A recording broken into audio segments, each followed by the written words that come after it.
The rain battered down with a fierce insistence, a relentless drumming against the aging windows of the small house tucked into the edge of the woods.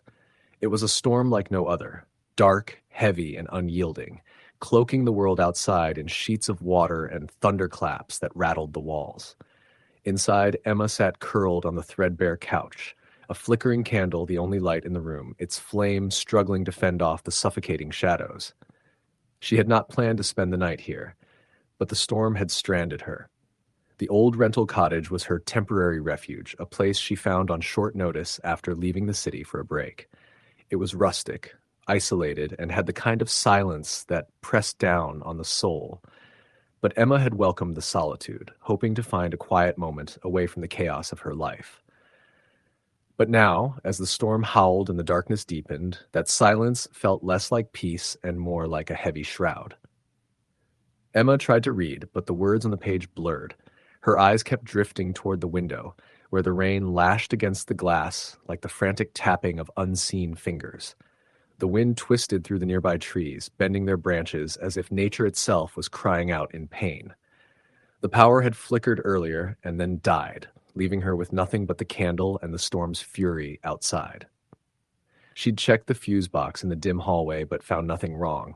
It was just the storm, the landlord had said over the phone, nothing unusual. Still, the air inside the house was cold, unnaturally so. Emma wrapped the blanket tighter around her shoulders. Then the first sound came, soft, faint, but unmistakable, the creak of a floorboard somewhere upstairs. Her breath caught. The house was supposed to be empty. She was certain she'd locked the doors behind her. Her heart pounded as the creaking came again, slow and deliberate, as if footsteps were pacing above her. "Hello?" she called out, voice trembling. Only the storm answered. She stood, gripping the candle, and listened. The footsteps stopped. Emma shook her head. Probably just the old house settling, she told herself. But the feeling of being watched crawled along her skin. Determined to distract herself, she went into the kitchen to make tea, the kettle's whistle barely cutting through the storm's roar. As she waited, a cold draft brushed past her, carrying with it a faint whisper. She spun around, eyes wide, but the room was empty. A low murmur floated through the air again, unintelligible but chilling. Emma's hands trembled. She hurried back to the living room, clutching the candle as shadows seemed to shift unnaturally in the corners. Suddenly, a sharp bang echoed from the hallway. The candle flickered violently. She stepped into the hallway, heart hammering. The walls here were lined with old family photos in cracked frames, faces frozen in time, eyes seeming to follow her. One photo caught her eye. A young woman in a white dress staring directly at the camera, but something was wrong. Her eyes looked hollow, sad, almost pleading. Emma's skin prickled. Behind her, a whisper brushed past her ear. "Help me." She spun around, but no one was there. The temperature dropped further. Her breath came out in frosty clouds. The candle guttered and went out, plunging her into darkness. Her phone had no signal. Panic rising, Emma fumbled for the matches and lit the candle again. A sudden sharp coldness gripped her hand. She looked down to see a faint, pale handprint on her wrist, glowing faintly before fading. Frozen, Emma stumbled back, heart racing. From the darkness ahead, a figure began to emerge, a translucent woman in a flowing gown, eyes filled with sorrow. "Please," the apparition whispered, voice echoing like a breeze through dead leaves. "Find her." Emma's mind raced. "Who? Where?" she asked, voice barely a whisper. The ghost pointed to the old staircase leading to the basement. Summoning all her courage, Emma descended into the darkness below. The basement was damp and musty, filled with forgotten relics and shadows. A sudden slam echoed behind her as the door shut, plunging her into near darkness. Her candle flickered weakly. A cold draft led her toward a small chest in the corner. Inside, wrapped in yellowed cloth, was a delicate locket with a faded photograph of the same woman from the hallway picture, and a small child. Emma's fingers trembled as she held the locket. The air shifted. The sorrow in the room was palpable. A final whisper. "She's lost." Emma understood. She took the locket upstairs, placing it on the mantelpiece in the living room. The air lightened. Warmth slowly returned. Outside, the storm began to ease. The figure appeared once more, smiling faintly before fading into a gentle glow. Emma sat back down, exhausted but safe. She knew the house held its secrets, but some things were meant to be found, understood, and set free. Story the end. The storm had already been rolling in for over an hour when Saif finally turned off the main highway. Thick, wet branches slapped against his windshield as the wipers strained to keep up with the sheets of rain that poured relentlessly from the swollen clouds above. It was one of those nights where every shadow felt heavier, every gust of wind a whisper of something unseen. His GPS had rerouted him 3 times due to flash floods and closed roads, and now it seemed determined to lead him down a narrow, unlit road carved into the woods like a scar. He hadn't intended to be driving this late. The business meeting in Chidong had run over, and by the time he got on the road, the first lightning bolt cracked across the sky. He thought briefly about turning back and staying at a hotel, but his brother's house in Sylhet was just under 2 hours away, if he could trust the rerouted directions. Another 30 minutes, he muttered to himself, tapping his fingers on the steering wheel as the forest seemed to close in tighter on the road. Thunder boomed overhead, rumbling deep and long like a growl from the earth itself. Saif slowed as he passed a hand-painted sign on a rusted metal pole. The letters were faded, smeared by years of storms and moss. Dalpara Village, 4 kilometers. He didn't remember the name from his previous drives, but he figured this road must cut through it before reconnecting to the main route. As he continued, his headlights flickered briefly, making him suck in a sharp breath. "Come on, not now," he whispered. They stabilized, but it was enough to make him grip the wheel a little tighter. The road narrowed further until it was barely wide enough for his car. The trees arched overhead, knotted branches reaching down like fingers. A muddy runoff gushed alongside the edge of the road, threatening to swallow his tires if he veered too far. That's when he saw the girl. She was standing just off the shoulder, completely still, drenched in rain. Saif's foot slammed the brake, the tires skidding in the water. His heart thudded as he strained to see through the fogged windshield. She looked no older than 12 or 13, barefoot, wearing a long white salwar that clung to her thin frame. Her black hair stuck to her face, and her eyes, large and empty, stared straight at him. He lowered the window a crack. "Hey, are you okay? Do you need help?" She didn't respond, just kept staring. "Do you live nearby? It's dangerous out here." Still nothing. He hesitated. Every instinct told him to keep driving, but he couldn't just leave a child alone on a night like this. With a deep breath, he unlocked the passenger door and leaned over to open it. "You can sit here until we find a police station or someone who knows you." She stepped in without a word, dripping water onto the seat. The air turned cold almost immediately. Saif turned the heat up, glanced at her again. She hadn't buckled up, just sat with her hands in her lap, her gaze fixed forward. "Do you want to tell me your name?" She didn't blink, didn't move. Saif cleared his throat and pressed the accelerator. The road twisted ahead, black and narrow. His nerves were prickling. He couldn't put his finger on it, but something about the girl was off. Not just her silence, but the way she felt, like she didn't belong to this world. "You from Dalpara?" He tried again. This time her head turned slowly, and her lips parted just slightly. They all drowned. The words were barely audible over the engine and storm. Saif looked at her, eyebrows furrowed. "What do you mean? Who drowned?" She didn't respond. He focused back on the road. Maybe she was in shock. Maybe there had been an accident or flood in the village. That would explain the reroutes, the closed roads. But there hadn't been any news alert about it. Nothing on his phone. As he passed through what must have been the outskirts of Dalpara, he saw remnants of the village. Ruined homes swallowed by vines, walls sagging, tin roofs collapsed under age and neglect. It looked abandoned for years. Saif's fingers twitched on the wheel. "How long have you lived here?" The girl didn't answer. Another flash of lightning illuminated something ahead. At first, he thought it was a tree, but as he slowed, he realized it was an old man, standing in the center of the road, soaked like the girl, unmoving. His face was gray, mouth slightly agape, eyes wide and vacant. Saif hit the horn.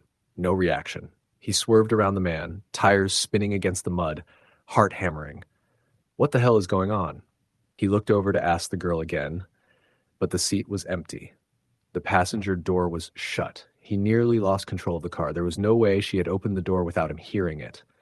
No way she could have gotten out in this storm that quickly.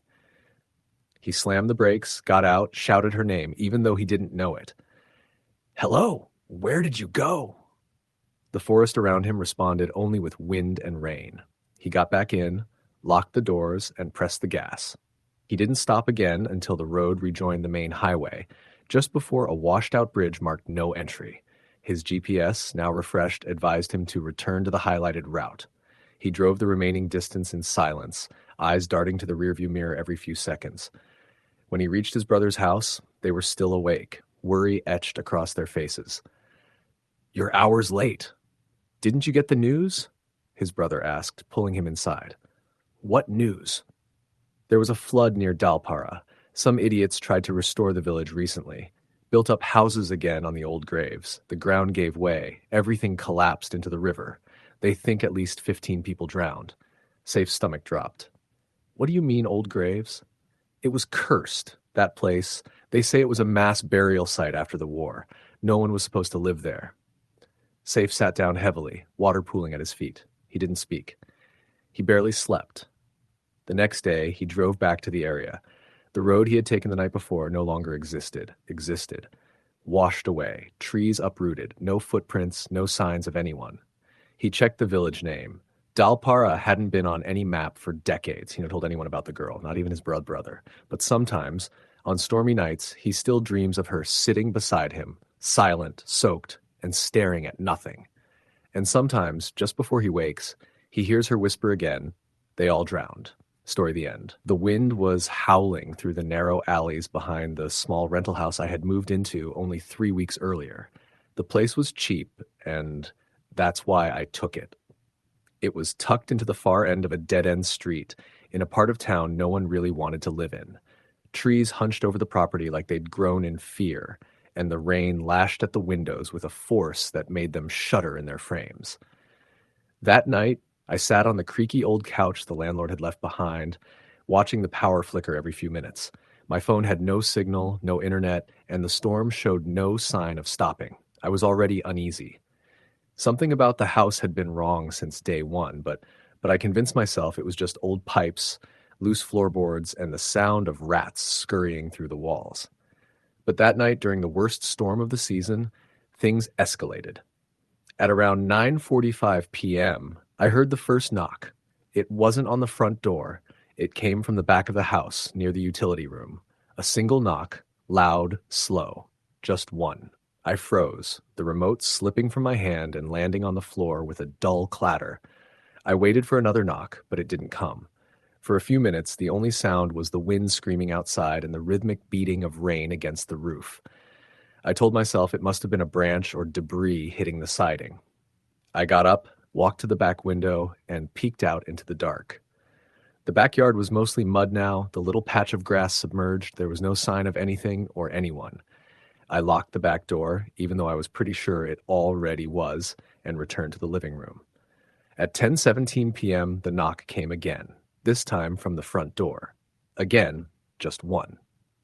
Deliberate. I stood up immediately and went to the window beside the door, pulling the curtain back just a fraction to see. There was no one on the porch.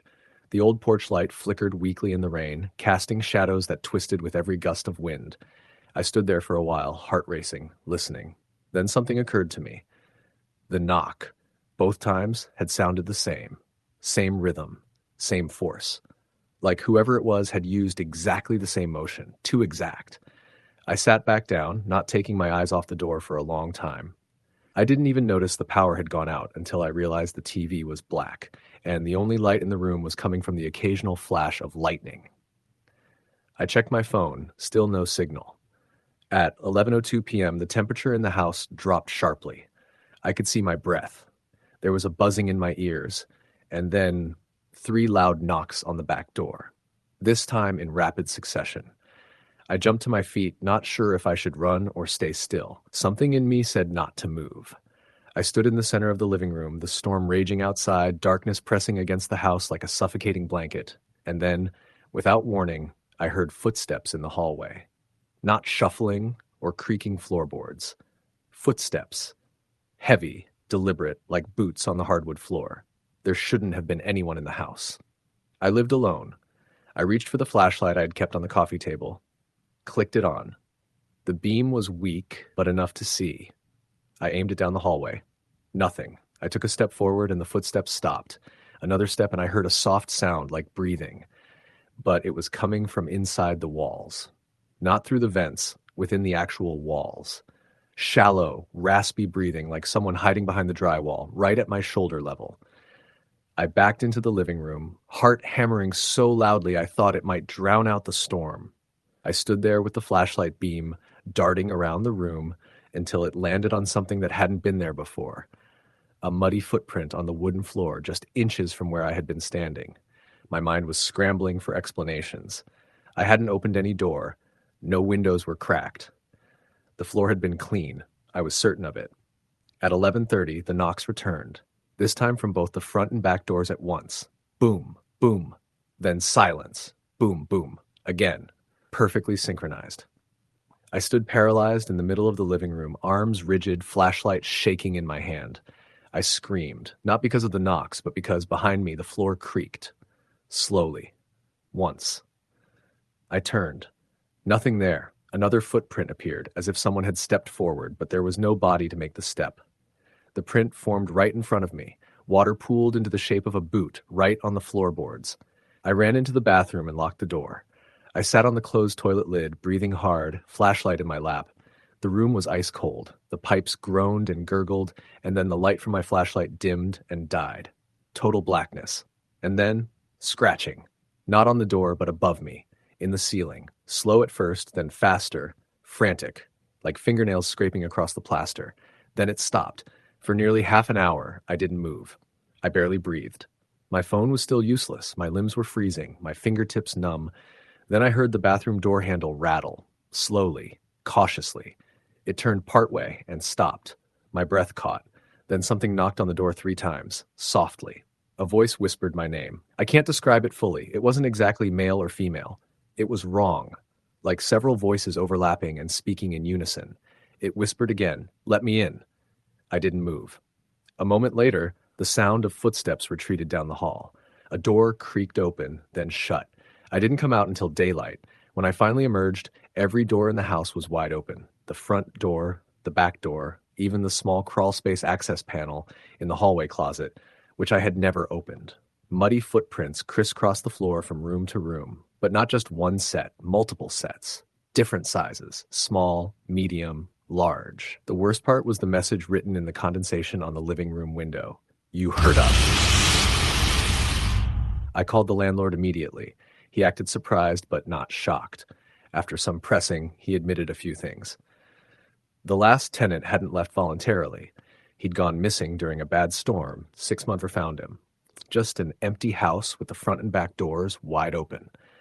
A tenant before him also reported strange activity. Footsteps, voices, scratches, but she moved out after just 2 weeks.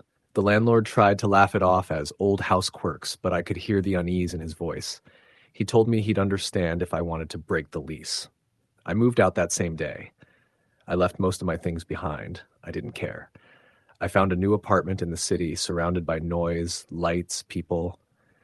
But I haven't really slept since that night. Sometimes I hear knocks in my dreams, and I wake up freezing cold, unable to move.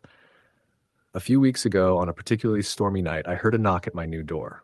Just one. I didn't answer. But in the morning, I found a muddy footprint in my kitchen, and written in the steam on the bathroom mirror, "You brought us." Story the end. The storm had been brewing all day. By the time the sun vanished behind thick, churning clouds, the sky had turned a shade of blackish gray that made it feel like midnight by early evening. Wind howled through the trees like something alive, rattling the windows and stirring leaves in violent spirals across the gravel road. The rain came in fits at first, sharp, cold bursts that tapped the rooftop like impatient fingers, before it unleashed in heavy, unforgiving sheets. The air felt thick and electric, almost oppressive. Everything about that night felt wrong from the start. It was my first time visiting my Aunt May's house in the countryside since her death the previous winter. The place had been in our family for generations, an old 2-story farmhouse nestled at the edge of dense woods, about 40 minutes from the nearest town. My aunt never married, and after she passed, the house stood vacant until my mother asked me to check on it and retrieve a few items she had left behind. I agreed, mostly out of guilt. I hadn't attended the funeral. I hadn't visited her in years.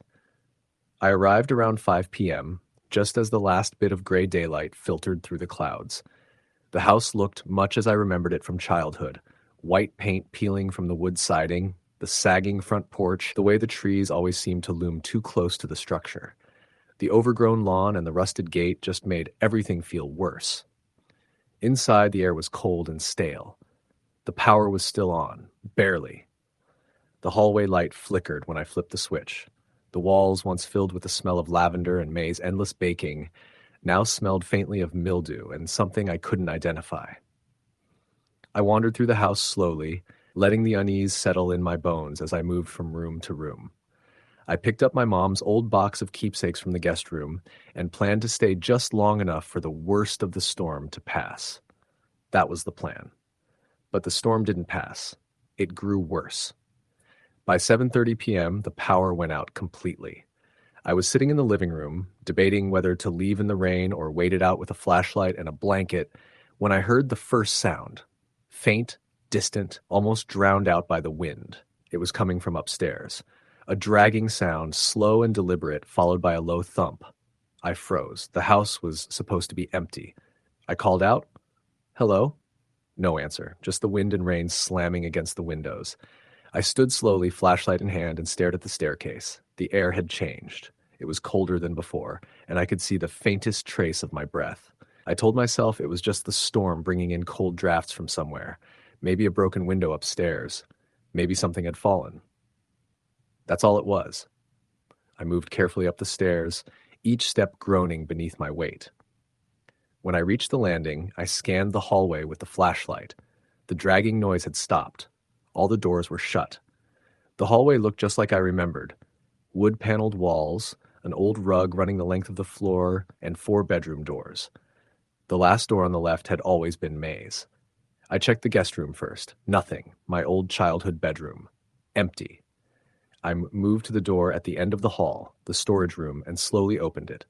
A gust of frigid air rushed past me as I opened the door. It was completely dark inside. I swept my flashlight across the room. Dust. Boxes. Old furniture stacked against the walls. I took a step inside, and the door creaked loudly on its hinges. Just as I was about to step further in, I saw it. Footprints in the dust. Not mine. Bare feet, small, leading across the room to the far wall, and then nothing. They stopped, as if whoever had made them simply vanished into the wall.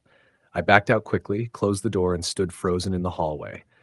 The silence was unbearable. Even the storm outside had muffled somehow, as though the house had swallowed the sound. I turned and made my way to May's bedroom. I hadn't planned on going in there, but something compelled me. The door opened with a low groan, revealing the dim outline of the room beyond. My flashlight flickered as I stepped inside. Her bed was still made, as though she had only stepped out for a moment. The dresser, the vanity mirror, the old rocking chair near the window, they were all there, untouched. A thin layer of dust coated everything. And then the chair rocked. Once, slowly. My breath caught. I stared at it, heart pounding so loud I could hear it in my ears.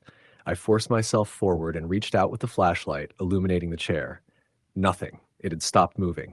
I turned to leave, but the door slammed shut behind me. I ran to it, tried the knob. It wouldn't budge. That's when I saw her reflection. In the vanity mirror. A woman, pale, eyes sunken, mouth slightly open, wearing a nightgown. She was standing just behind me. I turned. No one there. But when I looked back at the mirror, she was still there. Closer now. Her mouth opened wider as though trying to scream, but no sound came. Her hands lifted, trembling, toward her face. I stumbled back, grabbing the doorknob and wrenching it open with all my strength. This time it gave way, and I fell backward into the hallway. The entire house had changed. The lights were off, but the hallway was lit by a strange bluish glow. The wallpaper was peeling. The pictures on the walls were hanging crooked or shattered. And that cold, that deep, bone-numbing cold, was everywhere. I ran, down the stairs, into the living room. But I stopped when I reached the bottom. Someone was standing by the front door. I raised the flashlight. It was May. But it wasn't.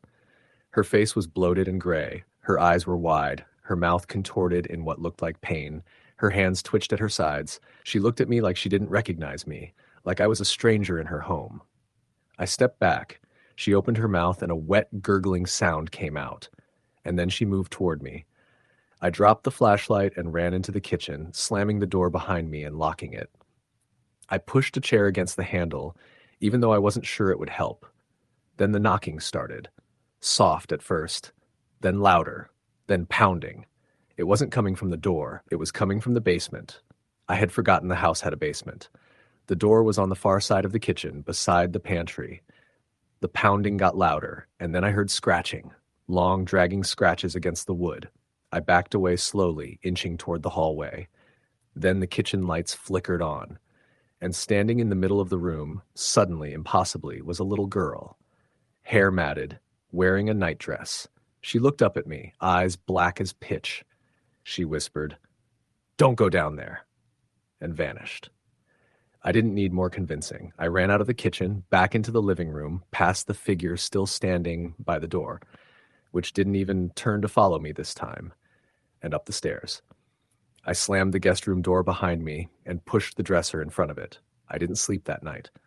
I sat on the floor, holding a kitchen knife I'd grabbed in my panic, listening to the storm, to the occasional creaks of the house, and to the soft whispering that came and went like the tide. At some point, I must have dozed off because when I opened my eyes, sunlight was pouring in through the window. The storm had passed. Everything was quiet. I crept downstairs. The lights were still off, but everything looked normal. No figure by the door, no little girl, no rocking chair moving. The basement door was closed. I left. I didn't pack my things. I didn't turn back. I got into my car, soaking wet from the still damp grass, and drove all the way back to the city in one go. My mother never asked for the keepsake box. I didn't offer to go back and get it. A few weeks later, I was going through my laundry hamper and found something strange tucked inside one of my jackets. A small piece of paper, folded twice. I didn't remember putting it there. I opened it. It said, in shaky handwriting, "You saw her, now she sees you." I don't know what that means, but sometimes, late at night, I hear soft knocking on the inside of my bedroom wall. Story the end. The rain had started that afternoon, but it wasn't until after sunset that it turned violent. By nightfall, the clouds pressed low and heavy over the town of Elbridge, smothering any hint of light from the moon. Lightning flashed every few minutes, bathing the landscape in short, blinding bursts of pale blue. The thunder didn't crash, it rumbled, constantly, as if the storm were a single long growl rolling across the hills. Eleanor Warren sat alone in her small one-story house at the edge of town. It had belonged to her aunt before she passed 2 years ago, and Eleanor had moved in shortly after to escape the chaos of the city. She was a librarian by trade, and the quiet suited her. The house was old, built in the 1940s, but well kept. It had charm, with creaky hardwood floors and wide bay windows that let in soft light during the day. But on stormy nights like this, its age showed. The windows rattled, the roof groaned under the weight of wind and rain, and the shadows inside seemed to gather like they had weight. She had made tea hours ago but hadn't touched it. It sat cold and forgotten on the coffee table. The power had gone out around 7 p.m., and she'd lit 3 candles, one in the living room, one in the kitchen, and another in the hallway near her bedroom. By 10 p.m., the unease had settled so deeply into her bones that she couldn't concentrate on her book. Every sound seemed exaggerated, the creak of the wind pressing against the old windows, the sharp taps of rain hitting the metal vent outside. Even the soft ticking of the kitchen clock sounded like footsteps pacing slowly back and forth. She stood to go to the bathroom, and as she passed by the hallway mirror, she paused. It was a tall, narrow mirror hanging opposite the closet door. Nothing unusual, but in the dim candlelight, her reflection looked off. She leaned closer. The face looking back at her was hers, but the expression wasn't. It looked tired, hollow. The mouth was set in a grim, tight line, and her eyes seemed to watch her, as if from a few feet behind the glass. She blinked, and the expression changed. Back to normal. She shook her head and moved on, blaming her nerves in the candlelight. The bathroom was uneventful, but on her way back, she heard it, barely audible, but unmistakable, a whisper. At first, she thought it was the wind, but then she heard it again, a voice, low, hoarse, almost like it was choking on its own words. "Eleanor."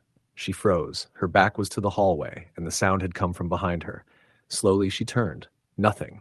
The candle in the hallway flickered hard, then went out. A chill swept over her skin. She stared down the now dark hallway, her pulse picking up speed. She stepped backward into the living room, not daring to look away. Then, from the kitchen, a soft clink, the sound of porcelain tapping against wood. Her teacup. Someone had moved it. She turned toward the kitchen. Her heartbeat thundered in her ears as she stepped forward, gripping the edge of the wall for balance. She peeked around the corner. The candle on the counter still burned. But the teacup, which had been in the middle of the coffee table, now sat at the edge of the counter. Eleanor hadn't touched it. She stood motionless for a long time, trying to think of an explanation. A gust of wind? The vibrations from thunder? No, that was too much movement. Someone had lifted it and set it down. She backed away from the kitchen and sat on the edge of the couch. The living room candle burned low. It was quiet again, except for the rain, until she heard the whisper again. This time it was clearer. "I see you." It came from the hallway. Eleanor stood up quickly and turned to face it. There, standing in the dark just past the dead candle, was a figure. She couldn't make out much, just a shape, tall, thin, unmoving. She whispered, "Who's there?" No response. She took a step forward. The floor creaked. The figure didn't move. Lightning flashed, and in that instant she saw it clearly. A man, or something that had once been a man. His face was pale, almost gray, with deep black eyes that looked bottomless. His mouth was twisted into a grin, not of joy, but of something else. Hunger, maybe, or rage. Then darkness returned. She reached for the candle in the living room, blew it out, and ran. Straight out the front door, barefoot into the rain. The cold hit her instantly. The wind stung her face and tore at her nightgown. But she didn't care. She ran across the muddy yard and into the gravel road, her feet slipping as she moved. She didn't stop until she reached her neighbor's house 2 lots down. The Watsons were still up. They let her in without hesitation, shocked by her appearance. She was soaked, shaking. She tried to explain, but the words tangled. All she could say was, "There's someone in my house." Mr. Watson called the sheriff, and within 15 minutes a deputy arrived. Eleanor didn't go back in. She stayed on the Watsons' couch, wrapped in a blanket, while the deputy searched her home. He found no one. He did, however, find the teacup shattered in the middle of the kitchen floor. And something else. Scratched into the hallway mirror, faint but deliberate, were the words, "You saw me." Eleanor never spent another night in that house. She stayed with the Watsons for a week and then moved back to the city. She never told her coworkers the full story, just said she needed a change of scenery. But she carried that memory with her every day. The sound of her name whispered from the dark. The look in those black eyes, the words on the mirror. She later learned something about the house she hadn't known before. Her aunt hadn't bought it. She'd inherited it from her aunt, who had lived there alone for decades and had died under strange circumstances. Found dead at the bottom of the stairs, her face frozen in terror. No signs of forced entry, no injuries, just fear. The old newspaper article said the same thing twice. No explanation, no suspects, no peace. To this day, the house still stands, empty. No one's bought it, no one wants to. And every time a storm rolls into Elbridge, someone says they hear something. A voice, low, breathing, calling their name. Story the end. The storm began earlier than forecasted. Thick clouds gathered over the sleepy town of Pyrgunj by late afternoon, and by dusk, rain was pounding the tin rooftops with a relentless rhythm that drowned out conversation and thought alike. It was the kind of night that made people double-check their locks, pull curtains tight, and pray their electricity wouldn't fail. Wind howled down narrow alleys, and trees bent like old men in pain. The roads were nearly empty, except for one car slowly making its way down the muddy, uneven road toward the outskirts of town. Inside the car, Arif leaned forward, squinting through the fogged-up windshield. His wipers were barely holding up against the torrential rain. It was supposed to be a quick visit to check on his late uncle's abandoned home, a property now technically his after months of legal work. He'd meant to come during the day, but his office had called him in unexpectedly, and by the time he started the drive from Rangpur, it was already nearing sunset. By the time he reached the village edge, it was pitch black. No streetlights, only the flicker of lightning giving him glimpses of twisted trees and weathered homes. The place had always made him uneasy. He hadn't visited since he was 10, and even then his mother had kept visits brief. She never explained why, only that her brother had gone strange in his later years.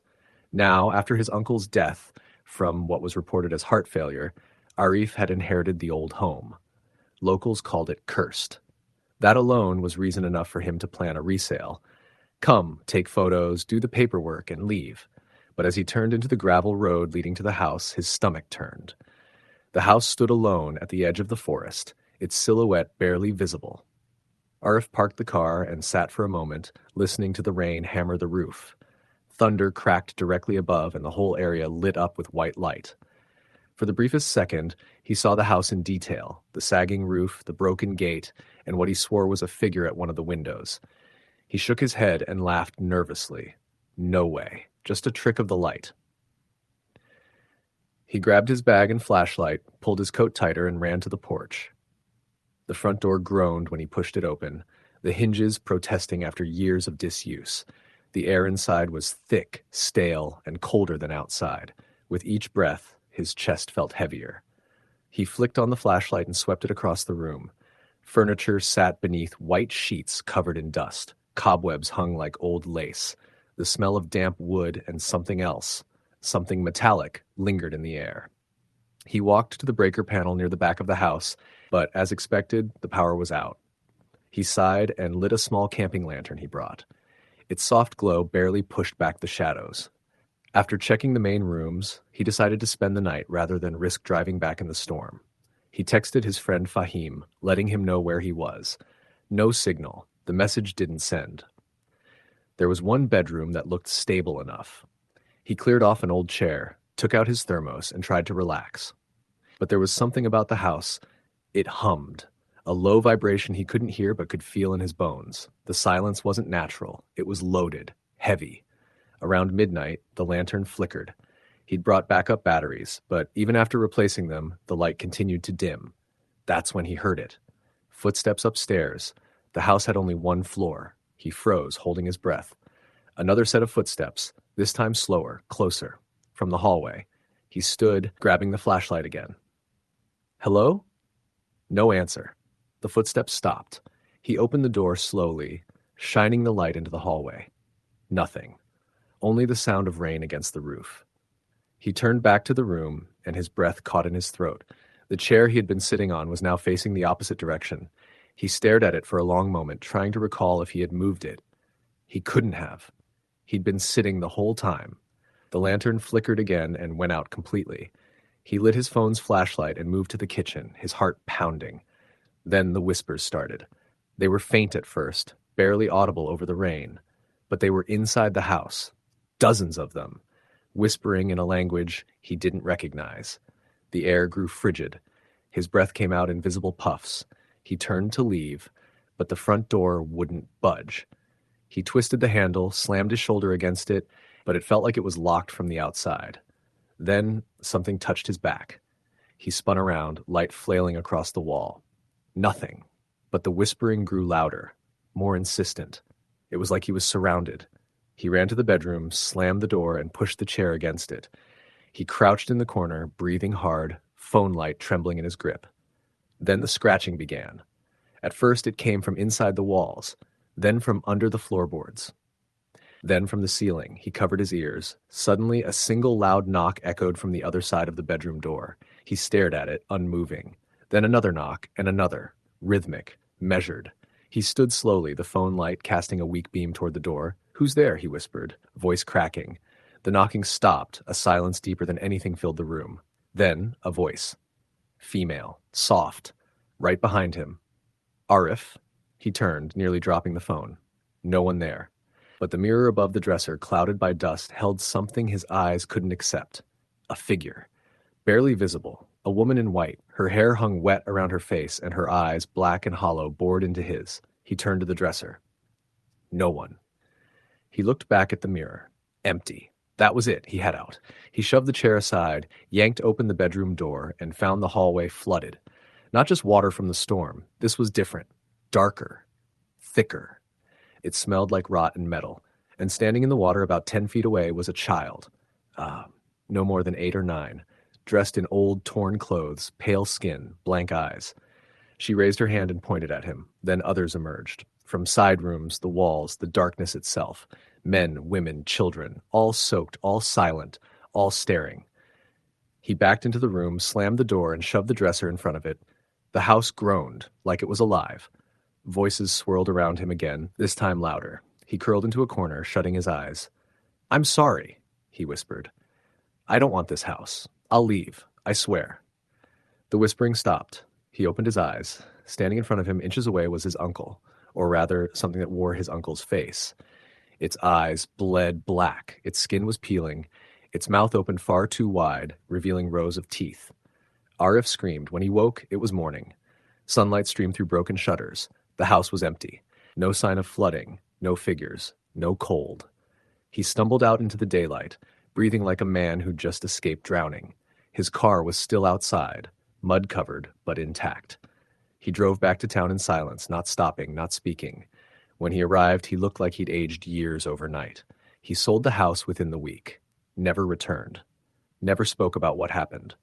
But sometimes when the night is stormy enough, and the wind screams like it did that night, he dreams of the house and of the eyes that stared at him through the dark. Story the end.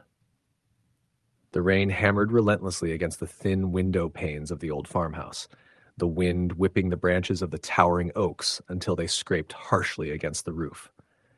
Outside, the sky was a heavy shroud of black clouds, broken only by jagged flashes of lightning that momentarily lit up the surrounding fields, revealing puddles that gleamed like mirrors and dark silhouettes of gnarled trees.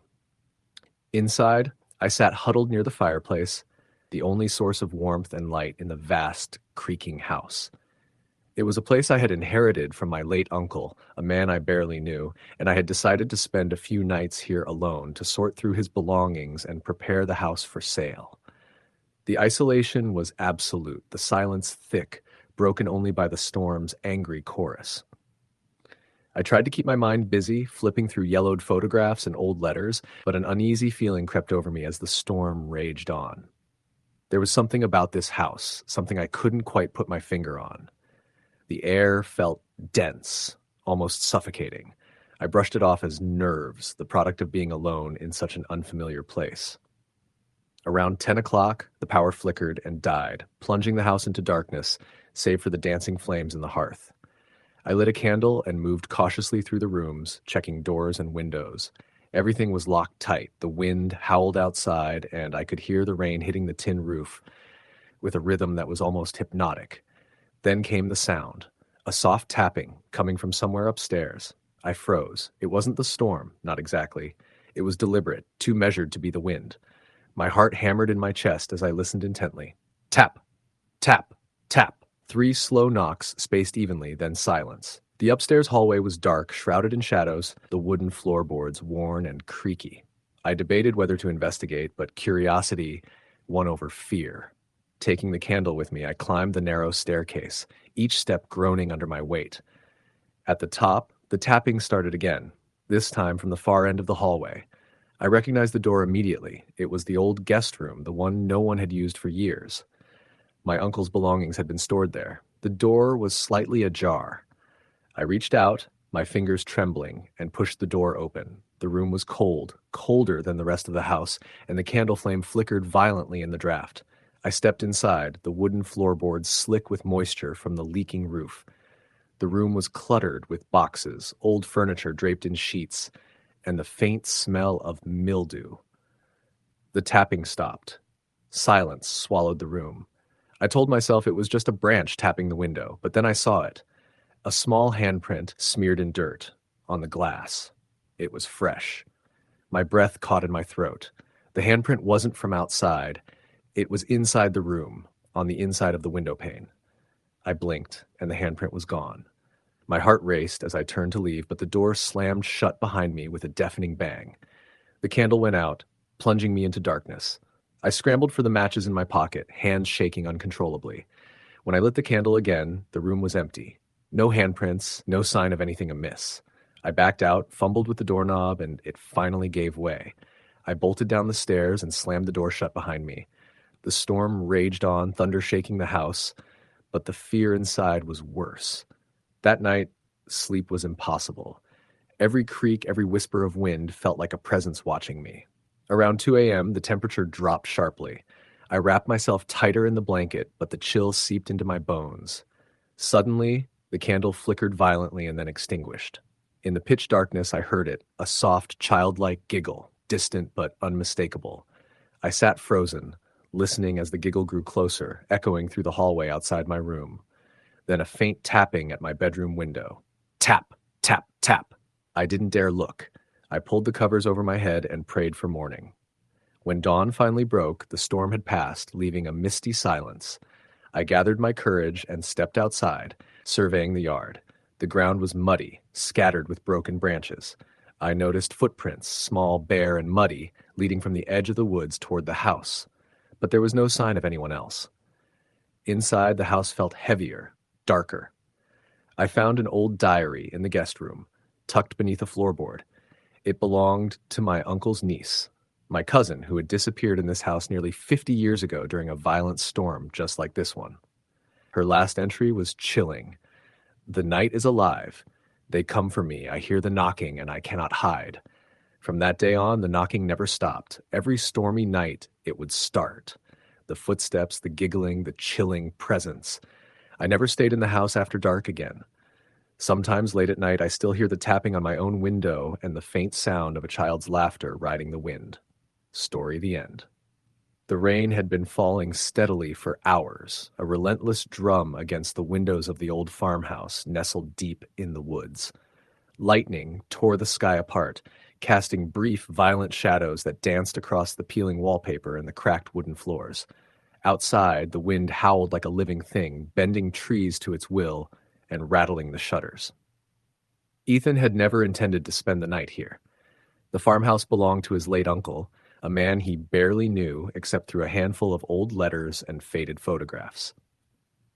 The place had been in the family for generations, left to Ethan after his uncle died alone in that very house. The house had stood empty for months, and Ethan, feeling the weight of solitude and curiosity, had driven out here this stormy evening to retrieve a few personal belongings before deciding what to do with the property. He'd arrived late, the gravel driveway slick and shiny beneath his tires, and the air already thick with the scent of wet earth and pine. The house looked even more ominous in the fading light, its sagging roof and broken windows like scars of time and neglect. Ethan hesitated before the front door, the rusty hinges groaning as he pushed it open, letting in the cold gusts of rain and the faint echo of thunder. Inside, the house smelled of dust, damp wood, and something else, an unplaceable, heavy odor that settled in the back of his throat. The dim light of his flashlight cut through the darkness, revealing a clutter of old furniture draped in yellowed sheets, the wallpaper peeling like dead skin. Somewhere deep inside the house, a floorboard creaked, though Ethan was certain he was alone. He made his way to the living room, where a crooked fireplace held the remnants of a long, cold fire. A faded portrait hung above the mantel, a stern-faced man with piercing eyes that seemed to follow Ethan wherever he moved. The nameplate beneath read, Arthur Whitmore. Ethan swallowed hard, the storm outside pressing in through the cracked walls and rattling the window panes. He reminded himself that it was just an old house, nothing more. Yet, despite his rational mind, an uneasy feeling gnawed at his gut like a whisper just beyond hearing. He started unpacking boxes in the corner, searching for any documents or keepsakes that might shed light on his uncle's solitary life. As he rifled through the brittle papers, a sudden chill swept through the room, making the hairs on his arms stand on end. He glanced toward the hallway, where the beam of his flashlight caught a fleeting shadow. "Hello?" His voice was small, swallowed by the storm. No answer. Just the patter of rain and the distant rumble of thunder. Trying to shake the creeping dread, Ethan moved toward the stairs leading upstairs. The wooden steps creaked under his weight, each sound amplified in the suffocating silence. At the top, the narrow corridor stretched ahead, lined with closed doors. He chose the first room on the right. Inside was a small bedroom with faded floral wallpaper and a narrow bed with a threadbare blanket. On the bedside table rested an old journal, its leather cover cracked and worn. He opened it carefully, flipping through the pages filled with neat, faded handwriting. The entries were dated years ago, chronicling daily thoughts and events. mundane at first, then growing darker as the entries went on. October 3rd, 1976. The house feels heavier these days. I hear footsteps in the hall when no one is here. Sometimes I catch a glimpse of a figure watching me from the corner of my eye. Ethan's breath caught. The words were written by his uncle, Arthur. He continued reading. October 14th, 1976. I can't sleep anymore. The whispers in the night are growing louder. I find scratches on the walls, fresh and deep, but I live alone. The townsfolk say the house is cursed. I'm beginning to believe them. The final entry was hastily scrawled, smeared with what looked like tears or rain. October 21st, 1976. I don't know how much longer I can stay here. Something is here with me, watching, waiting. A sudden crack of thunder shook the house and the lights flickered, plunging the room into near darkness. Ethan closed the journal and hugged it to his chest. He wanted to leave, to get in his car and drive back to the city, but the storm had turned the roads into rivers of mud. As he descended the stairs, the house seemed to groan around him, a deep, mournful sound that echoed through the walls. Back in the living room, he noticed the fireplace was now glowing faintly, though there had been no fire. A soft, almost imperceptible humming filled the air like a lullaby sung from far away. Ethan's heart hammered in his chest as he scanned the room with his flashlight. From the shadows near the portrait, a faint figure began to take shape. A man, translucent and pale, with eyes that gleamed like embers. Ethan stumbled back, the light trembling in his hand. The figure spoke, voice like a sigh on the wind. You shouldn't be here. Ethan swallowed hard, voice barely a whisper.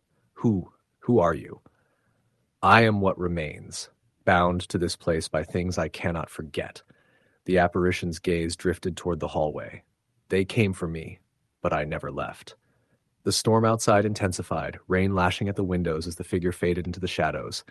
Ethan's skin crawled as the temperature dropped, breath visible in the cold air. He hurried toward the door but froze when he heard footsteps behind him, soft but deliberate. Spinning around, he saw nothing but darkness. A whisper brushed past his ear. Help me. Panic surged through Ethan's veins. He grabbed his coat and fled outside, the rain soaking him to the bone. Lightning illuminated the house one last time, and he saw the silhouette of a man standing in the upstairs window watching him leave. Ethan never returned to that house, and the next day he sold it without a second thought. But sometimes, on stormy nights when the wind howls and the rain falls heavy, he swears he can still hear the whispers, calling him back to a place where the living don't belong. Story the end. The rain had been relentless all day, hammering the windows of the small cabin nestled deep in the woods. The sky was a bruised shade of gray, swollen with clouds that spilled torrents of cold water, turning the dirt road into a slick, muddy path. The wind howled like a living thing, bending the tall pines that surrounded the cabin, their branches scratching harshly against the weathered wooden walls. Inside, the only light came from the flickering fireplace, casting long, dancing shadows that writhed across the cracked ceiling and creaky floorboards. I had come here seeking solitude. After the chaotic months in the city, the noisy streets, the ceaseless buzz of people, I needed a place to clear my head. My friend Clara had insisted I take a weekend away, and this old cabin, her family's retreat, seemed perfect. It was miles from the nearest town, tucked away beyond the last stretch of pavement where the forest swallowed the landscape whole. There was no cell service, no internet, no distractions, just me, the storm, and the oppressive silence. As night deepened, the wind grew louder, clawing at the windows as if trying to force its way inside. The fire sputtered and hissed in the hearth, the only sound that kept the darkness at bay. I curled up in the threadbare armchair, a wool blanket drawn tight around my shoulders, trying to lose myself in a book. But the words blurred. My mind kept drifting to the strange things I'd noticed since arriving. It started with the sounds. Footsteps on the porch, soft and uneven, like someone pacing nervously just outside the door. At first I thought it was the wind playing tricks, but the pattern was too deliberate. Once I heard a faint tapping at the window, 3 slow knocks, then a pause, then 2 quick ones. I froze, staring into the dark glass, heart pounding, but saw nothing. The storm drowned out any possibility of hearing voices. Yet sometimes, when the wind calmed for a moment, I thought I caught a whisper. Not words, just the sound of breath, almost like a sigh. I told myself it was just the old house settling. The cabin was nearly a century old, after all. But deep down, I felt uneasy, as if I was not alone. At around midnight, the power flickered and died, plunging me into darkness. The fireplace was my only light source now, its orange glow barely illuminating the corners of the room. I got up to check the fuse box in the hallway. As I stepped into the narrow corridor, the wooden floor groaned beneath my feet, sending a shiver down my spine. The air was colder here. I reached the fuse box and opened the rusted metal door. The switches were all on. Confused, I slammed it shut and hurried back to the living room. That's when I heard it, clear and unmistakable, the soft creak of the back door opening. My breath caught in my throat. I wasn't expecting anyone, and there was no way they could have come through the mud-choked path in this storm without me seeing or hearing them arrive. I grabbed the heavy iron poker from beside the fireplace and moved cautiously toward the kitchen. The back door stood slightly ajar, rain seeping through the crack, pooling on the floorboards. My skin prickled with fear. Someone, or something, had been here. I shut the door firmly and locked it. Then I turned around, ready to call Clara, but the dead silence pressed down on me again. My phone was dead. No signal, no battery. Panic clawed at my chest. I debated leaving, but the storm was too violent, the roads impassable. As I retreated to the living room, the fire flickered wildly, casting grotesque shadows that seemed to shift and writhe on the walls. Then, out of the corner of my eye, I saw movement, a figure standing just beyond the window, backlit by lightning. It was a woman, pale and soaked, her long hair plastered to her face. Her eyes were hollow, black pits that seemed to pierce through the glass. I spun around, heart hammering, but when I looked again, she was gone. Only the rain and the howling wind remained. I told myself it was a trick of the light, maybe my mind playing cruel games. I forced myself to sit down, wrapping the blanket tighter and trying to calm my racing heart. Minutes later, I heard a faint melody, like a lullaby, carried on the wind. It was soft and eerie, floating through the cabin as if someone was singing just outside. The tune was unfamiliar, but hauntingly beautiful. I stood, drawn toward the front porch, as if compelled by some invisible thread. The door creaked open before I could touch the handle. A cold gust of air blew in, chilling me to the bone. Lightning cracked overhead, illuminating the forest in stark white light. For a brief moment, I saw her again, the woman from the window, standing at the edge of the porch, her hands stretched out, beckoning. I wanted to run, but my legs felt rooted to the floor. Then, as suddenly as she appeared, she vanished into the shadows. I slammed the door shut and locked it again. Heart pounding, I sank to the floor, tears of fear mingling with the rain still dripping from my sleeves. I spent the rest of the night in the living room, too terrified to sleep. The storm raged on, and every creak, every whisper of wind made me flinch. At dawn, exhausted and trembling, I decided to leave. I packed my things, dreading the slippery path, but the moment I stepped outside, the storm ceased. The rain stopped, the wind stilled. The forest was eerily quiet, as if holding its breath. As I reached my car, I glanced back at the cabin one last time. In the attic window, I saw a faint glow, a single candle flickering, and a face watching me, pale and sorrowful. I never returned to that cabin. Months later, I found out that a woman named Margaret had lived there alone for years. She had lost her husband and child in a fire decades ago, and neighbors whispered she never left the house after that. Some said she went mad with grief. I think on that stormy night I met her, and she wasn't ready to let go. Story the end. The night the storm rolled in was unlike any other I'd ever experienced.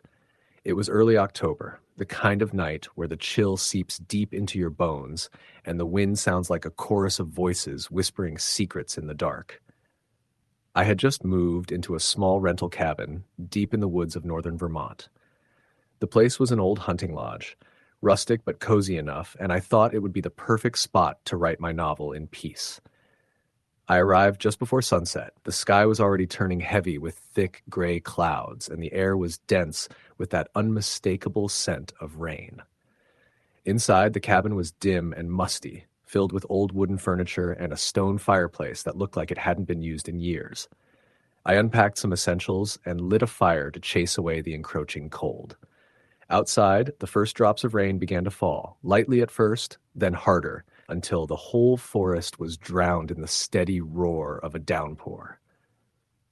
The power went out just after 8.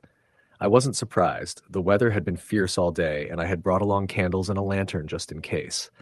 As the storm thrashed the windows, I settled into the worn armchair near the fire, wrapped in a thick wool blanket. My laptop's battery was nearly dead, so I planned to read some old journals I found in the cabin's drawer instead. The journals belonged to a man named Harold Bennett, who had lived there in the early 1900s. His handwriting was meticulous, the pages yellowed with age. As I read by candlelight, the wind howled outside, sometimes so loud it shook the cabin walls. The atmosphere was thick, oppressive, and I felt a creeping unease. It was as though the storm wasn't just weather, it was a presence. In one of the entries, Harold wrote about hearing footsteps in the hallway late at night, though he lived alone. He described a woman's whispering voice calling his name, and cold drafts that would blow through the rooms even when all windows were shut tight. His last entry, dated October 15th, 1912, was scrawled hastily and ended abruptly. "She comes for me, always watching from the shadows." I shivered and closed the journal. The fire crackled, throwing flickering shadows that seemed to dance and twist on the walls. That's when I heard it, the unmistakable creak of the cabin floorboards just outside the door. My heart jumped. I reminded myself it was probably just the old house settling or the wind moving a loose shutter. Then footsteps. Slow, heavy, deliberate, moving down the hallway just beyond the door. I stood, every nerve on edge, and walked toward the door. The cabin was small, but the hallway outside led to 2 bedrooms and a bathroom. No one else was supposed to be here. I gripped the doorknob, fingers trembling, and slowly opened it. The hallway was empty. Rain hammered against the small window at the end, and the only sound was the thunder rolling far away. I closed the door and leaned against it, trying to steady my breathing. Then I heard a whisper, soft but clear, right beside my ear. "Harold!" I spun around. No one. The candle flickered wildly, casting strange shapes on the walls. I told myself it was my imagination, the storm playing tricks on me. I tried to return to my chair, but the feeling of being watched was overwhelming. I decided to check the rest of the cabin to make sure the doors and windows were locked. As I stepped into the hallway, I caught movement out of the corner of my eye, a shadow slipping past the bedroom doorway. I called out, but silence answered me. The air grew colder, and my breath fogged in front of me. I approached the door cautiously and peered inside. The room was empty, except for a faded rocking chair in the corner, gently rocking back and forth, as if someone had just stood up. I swallowed hard, backing away. Suddenly, the front door slammed shut with a deafening bang. I ran to it, yanking at the handle, but it wouldn't budge. Behind me, I heard footsteps approaching fast, running now. I spun around and faced the hallway, gripping a heavy candlestick as a weapon. There was nothing there. Then a voice whispered again, closer this time, trembling and filled with sadness. "Help me." I froze. It wasn't an angry voice. It was desperate. The rocking chair stopped moving. The temperature dropped sharply. My skin prickled and the hairs on the back of my neck stood up. A shadow appeared in the corner of the hallway. A woman. Pale, translucent, eyes hollow but full of sorrow. Her hair hung loose around her face, and her clothes were tattered as if from another century. I couldn't move. She drifted toward me, the light from the candle barely illuminating her outline. "Please," she whispered, "find the locket. Set me free." Before I could respond, she vanished. I was left alone in the dark, the storm still raging outside, the cabin groaning with the weight of the night. The next morning, when the storm had finally passed, I searched the cabin for the locket. In the drawers of the old dresser, beneath a loose floorboard in the bedroom, and inside the pockets of Harold Bennett's old clothes hanging in the closet. Finally, behind a painting of the woods, I found it. A small tarnished silver locket with intricate engravings. I opened it carefully. Inside was a tiny faded photo of a woman, the same woman I'd seen. As soon as I touched the locket, a chill ran through me, and I felt an overwhelming sense of sadness and release. I carried it outside and buried it beneath an ancient oak tree at the edge of the property. That night, the storm returned, but this time, the house felt lighter. The oppressive presence lifted. I slept soundly for the first time since arriving. Years later, I still think about that night. The woman who reached out from the shadows, trapped by a past no one spoke of. I wonder if she's finally free. But sometimes, when a storm rages and the wind whispers through the trees, I swear I hear a soft voice calling my name, waiting for help once more. Story the end. The rain started in the late afternoon, steady at first, then growing heavier as the sky darkened. By the time dusk had fully set in, the small town of Millfield was swallowed by an oppressive gloom. The kind of night where the clouds pressed close, suffocating any trace of moon or stars. The wind swept through the streets like a restless spirit, tugging at loose shutters and rattling old signboards. Streetlights flickered, barely piercing the dark and wet. In the middle of all this stood a weathered, two-story farmhouse on the outskirts of town. The kind of house that had seen better days, its white paint peeling and its wooden porch sagging slightly. It belonged to Samuel Turner, a man in his late 30s who had inherited it from his late grandmother. Samuel was a quiet man, the sort who preferred the company of books to people and solitude to noise. That evening, Samuel was alone in the house. His wife and daughter had gone to visit family in a neighboring town, leaving him to care for the place while they were away. The power had flickered earlier and then died completely, leaving the house in near total darkness, save for the small circle of light cast by the candles he had lit. He sat near the fireplace, a book resting unopened on his lap, his mind distracted by the storm battering the windows. Each gust of wind made the house groan and creak, and every flash of lightning threw wild shadows dancing across the walls. As the night deepened, the unease settled over Samuel like a thick fog. It started with small things, a distant tap on the window, which he assumed was a branch blown loose by the wind. Then the faint creak of floorboards upstairs, which could have been the house settling. But then came the unmistakable sound of footsteps. Slow, deliberate steps coming down the hallway above. Samuel froze. The house should have been empty upstairs. He hadn't heard his wife or daughter return. No one was supposed to be here but him. The footsteps stopped just outside the door to his grandmother's old bedroom, now used for storage. He called out softly, "Hello? Is someone there?" No answer.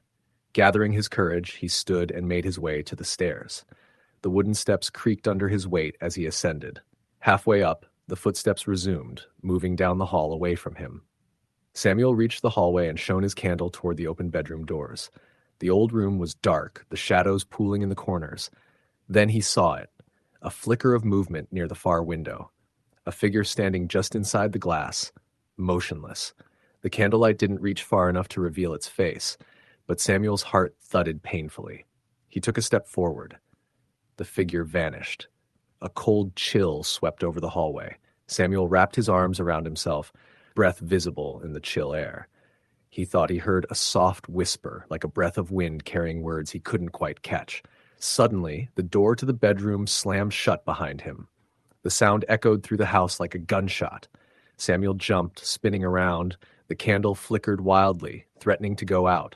He rushed forward and threw the door open. The room was empty. The window was closed tight. No sign of anyone or anything. He backed out quickly and hurried down the stairs, locking the door to the bedroom behind him. Back in the living room, he tried to steady his breathing. The storm outside had intensified, rain hammering the roof in heavy sheets. Lightning flared again, illuminating the room in stark white. Then the power flickered back on for a brief second, enough to reveal the face of an old woman at the top of the stairs, pale and gaunt, eyes hollow and fixed on him. Before he could scream, the lights went out completely. Samuel stumbled, dropping his candle. The glass shattered on the floor, and the darkness pressed in. A cold hand brushed his shoulder, icy and real. He ran to the door, yanking it open, and burst into the night. The rain drenched him instantly as he fled down the driveway, not daring to look back. The next day, Samuel returned with a neighbor and a priest. The priest performed a blessing, but the house remained silent, eerie but empty. Months later, Samuel sold the farmhouse and moved away. No one lived thereafter. Locals say on stormy nights, a faint light flickers in the upstairs window, and a woman's mournful wail rides the wind. Story the end. The rain had been falling relentlessly all day, turning the streets into slick mirrors that reflected the dark, swollen clouds above. It was one of those storms that seemed to soak right through your clothes and settle into your bones, chilling you from the inside out. Inside his small apartment on the edge of town, Mark stared out the window, watching the drops cascade down the glass in chaotic rivulets.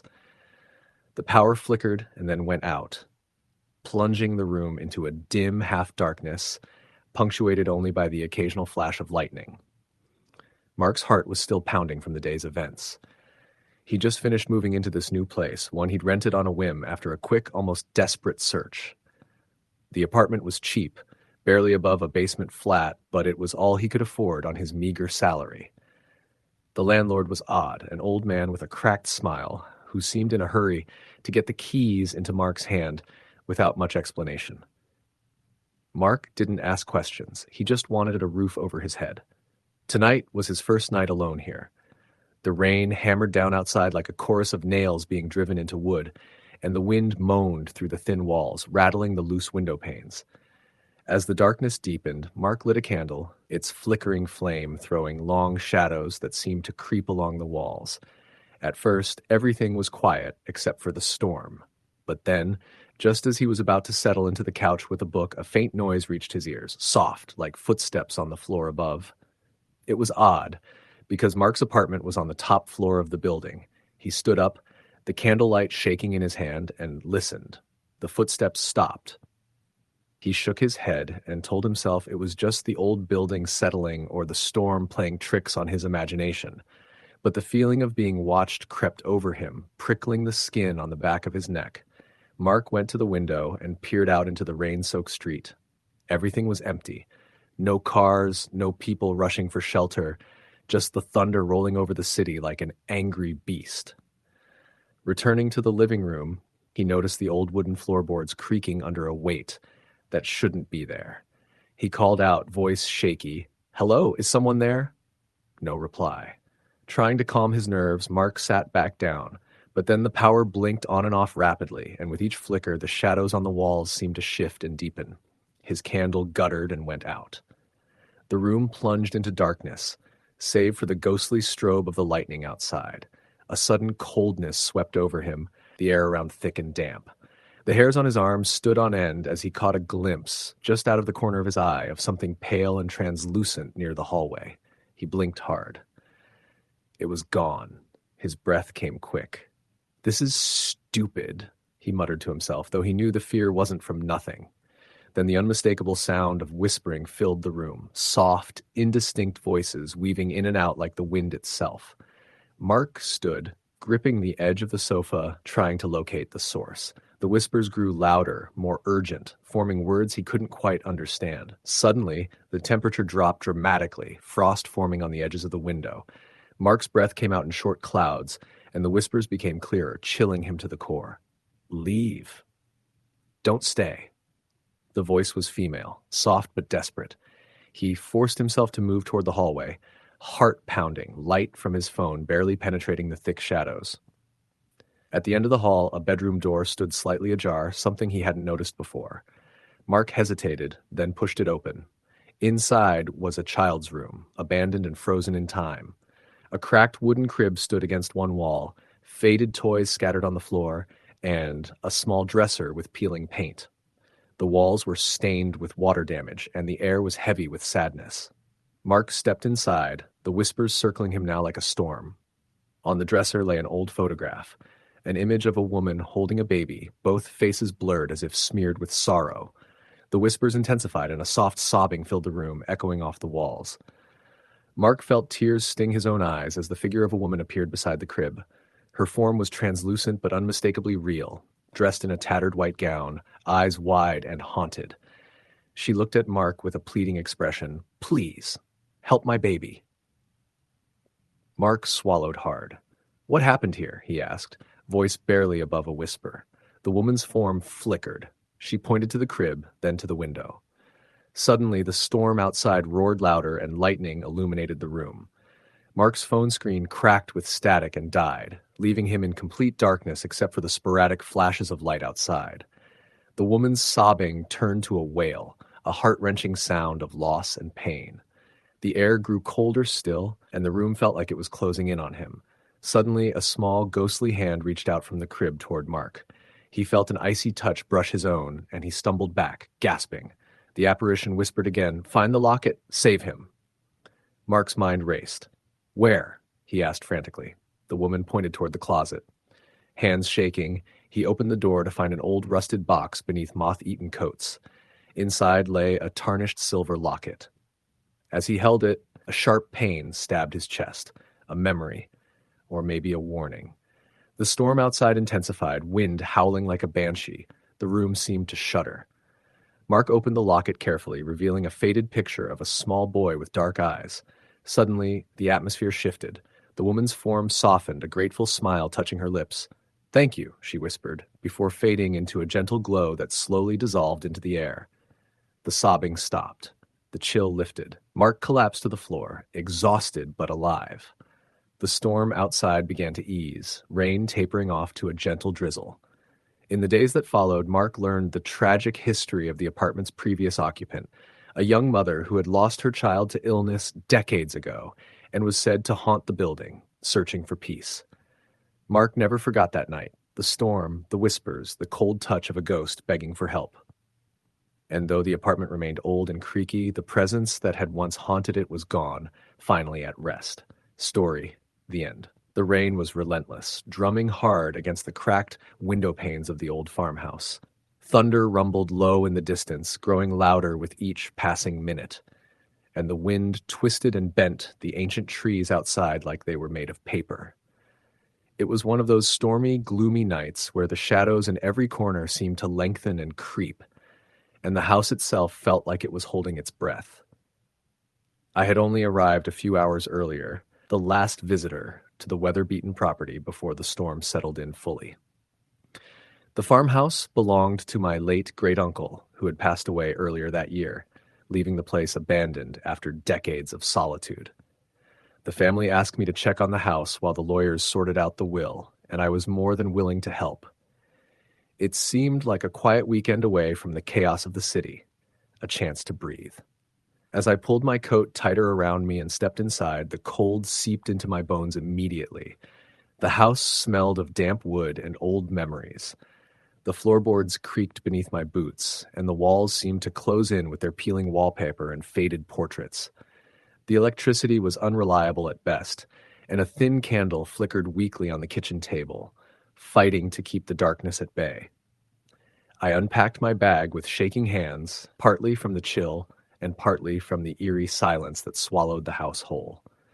There was no sound beyond the storm outside, no creaking, no scurrying rodents, no hum of distant life, only the relentless pounding of rain and the occasional howl of wind. I tried to settle down, lighting the fireplace, but the flames danced erratically, casting grotesque shapes that seemed to twist and shift just beyond the edge of my vision. It was impossible to shake the feeling that something unseen was watching me. Late into the night, when the storm was at its worst, I heard it, the faintest shuffle of footsteps above me. The house only had 2 floors, and the upstairs rooms were locked and untouched for years. I froze, every hair on my body standing on end. The sound wasn't loud, just the soft scrape of shoes on wooden floor, but deliberate. It moved slowly down the upstairs hallway, then paused outside the door at the top of the stairs. My breath hitched. I told myself it was the wind, or perhaps an animal trapped inside the walls. But the footsteps came again, slower this time, as if the walker was uncertain or afraid. I grabbed the flashlight from the kitchen counter and hesitated at the bottom of the stairs. The beam barely pierced the gloom, but it was enough to show me the hallway above, empty and dark. I called out, my voice shaking, "Hello? Is someone there?" No answer. Just the storm. Summoning courage, I climbed the stairs, each step groaning under my weight. At the top, the air was colder, heavier, and I could smell something faint, like old perfume, a scent both floral and bitter. My flashlight flickered, and in that brief moment of darkness, I thought I saw a figure standing at the far end of the hallway. I blinked, and it was gone. I moved toward the closed door where the footsteps had stopped. It was locked tight, the wood swollen from years of dampness. I pressed my ear to the door and heard it, a faint whisper, like a sigh carried on the wind. Suddenly, the door rattled violently, as if something on the other side was trying to get out. My heart slammed against my ribs. I took a step back, almost tripping over a loose floorboard. The storm outside intensified, lightning flashing and thunder shaking the house to its core. The lights flickered and died, plunging me into darkness, save for my trembling flashlight beam. The door was still rattling. I wanted to run, to get out of that house, but my feet were rooted in place. Then the whisper came again, clearer this time, and it spoke a single word. Stay. A cold breath brushed past my neck. I spun around, shining the flashlight wildly. Nothing but shadows.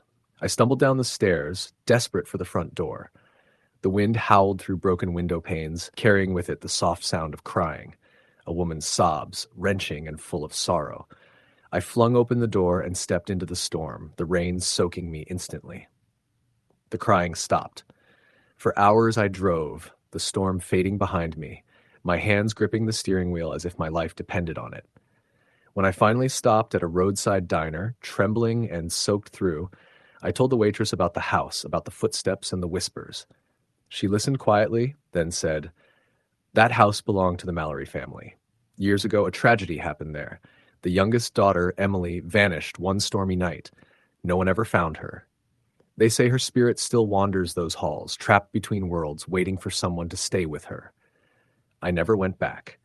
The memory of that night, the cold whispers, and the locked door that begged me to stay haunt me still.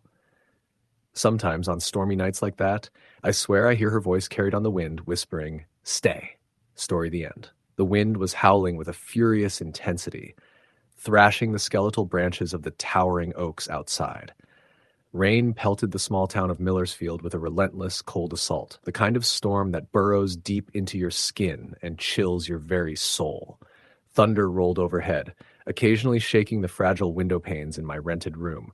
The entire night felt heavy with something unspoken, a gloom thicker than the clouds blanketing the sky. I had come to Millersfield on a whim, chasing solitude away from my life in the city.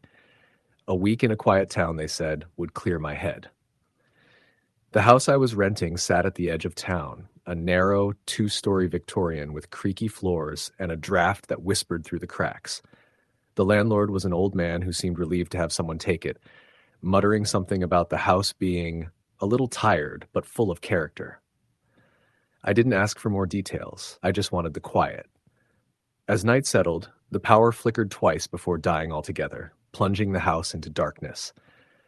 The storm was at its worst now, wind shrieking around the corners of the house, rain slapping the roof and windows like fistfuls of ice. I lit a couple of candles and tried to settle with a book, but the silence was deceptive. It wasn't just the storm outside. Something else seemed alive within the house itself. About an hour after the blackout, as the rain hammered steadily and thunder growled in the distance, I heard it, the faintest creak above me. The house's upper floor groaned now and then, but this was different.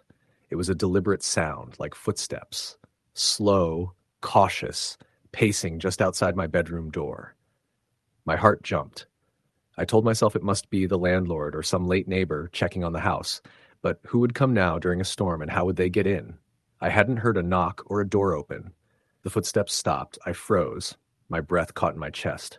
Then a soft scraping noise came, like nails dragging gently along the wood floor.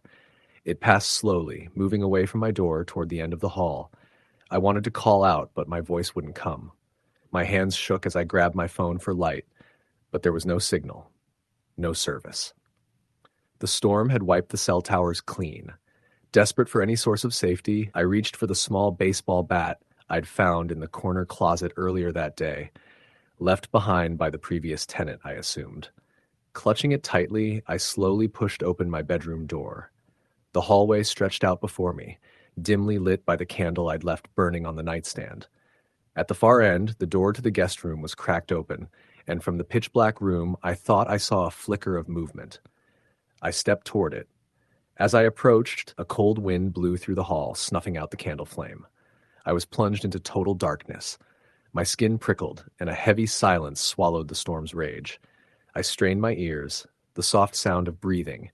It was coming from inside the guest room. I forced my eyes to adjust. The moonlight filtered faintly through the curtains, casting gray shadows. And then I saw her.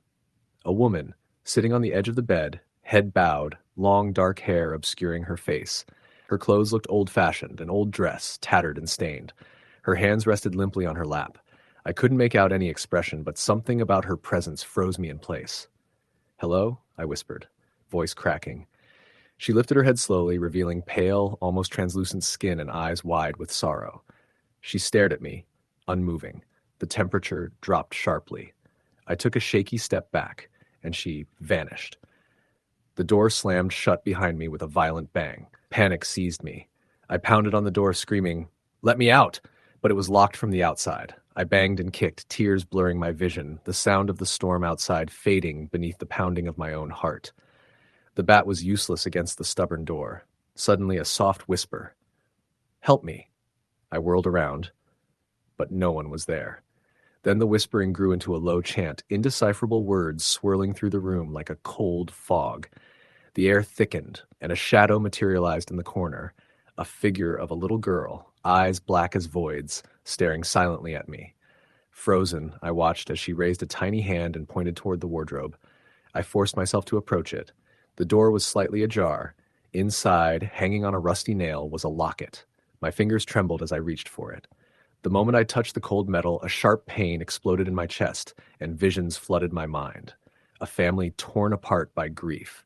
A mother and daughter lost to fire, trapped in this house. The woman on the bed, her mother, the little girl, the daughter, both unable to leave. I dropped the locket and fell to my knees, gasping. When I looked up, the door was open. I scrambled out, ran down the hall, and threw open the front door despite the storm. I ran barefoot through the mud and rain, not stopping until the house was a distant silhouette behind me. Days later, I learned that the house had indeed burned decades ago, killing a mother and her daughter trapped inside. The landlord had never mentioned it. He was afraid the story would scare away tenants. I never returned to that house. But sometimes when the wind howls and the sky turns dark and gloomy, I still hear the whispers and see that little girl's eyes, begging silently for someone to help them find peace.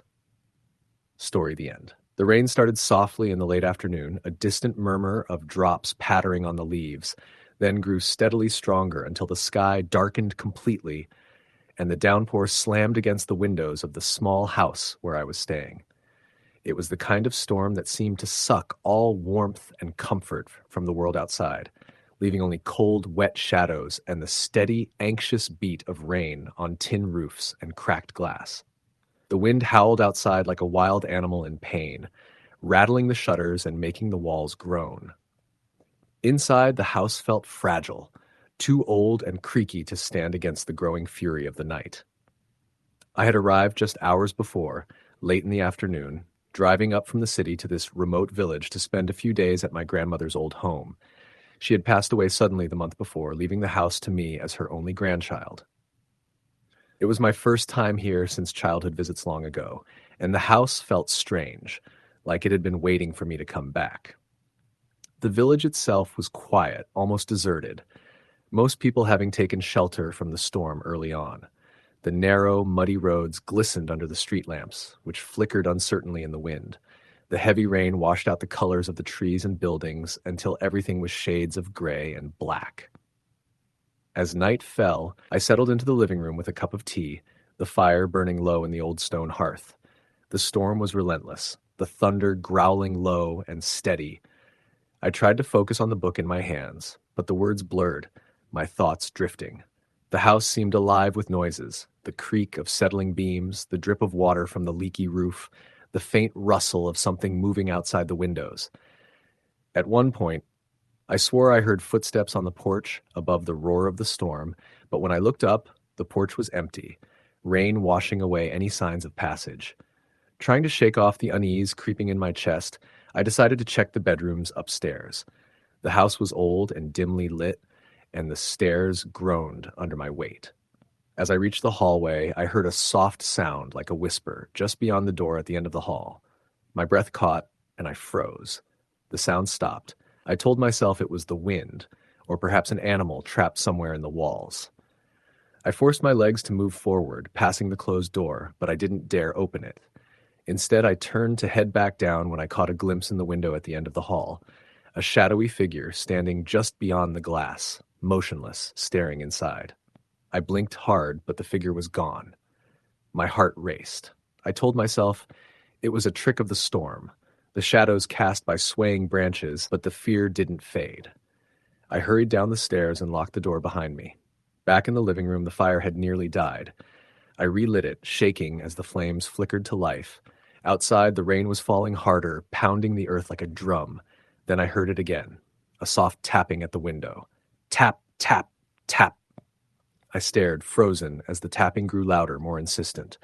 I edged toward the window, my hands trembling. When I pulled back the curtain, there was nothing but the storm's fury and the dark shapes of trees bending under the wind.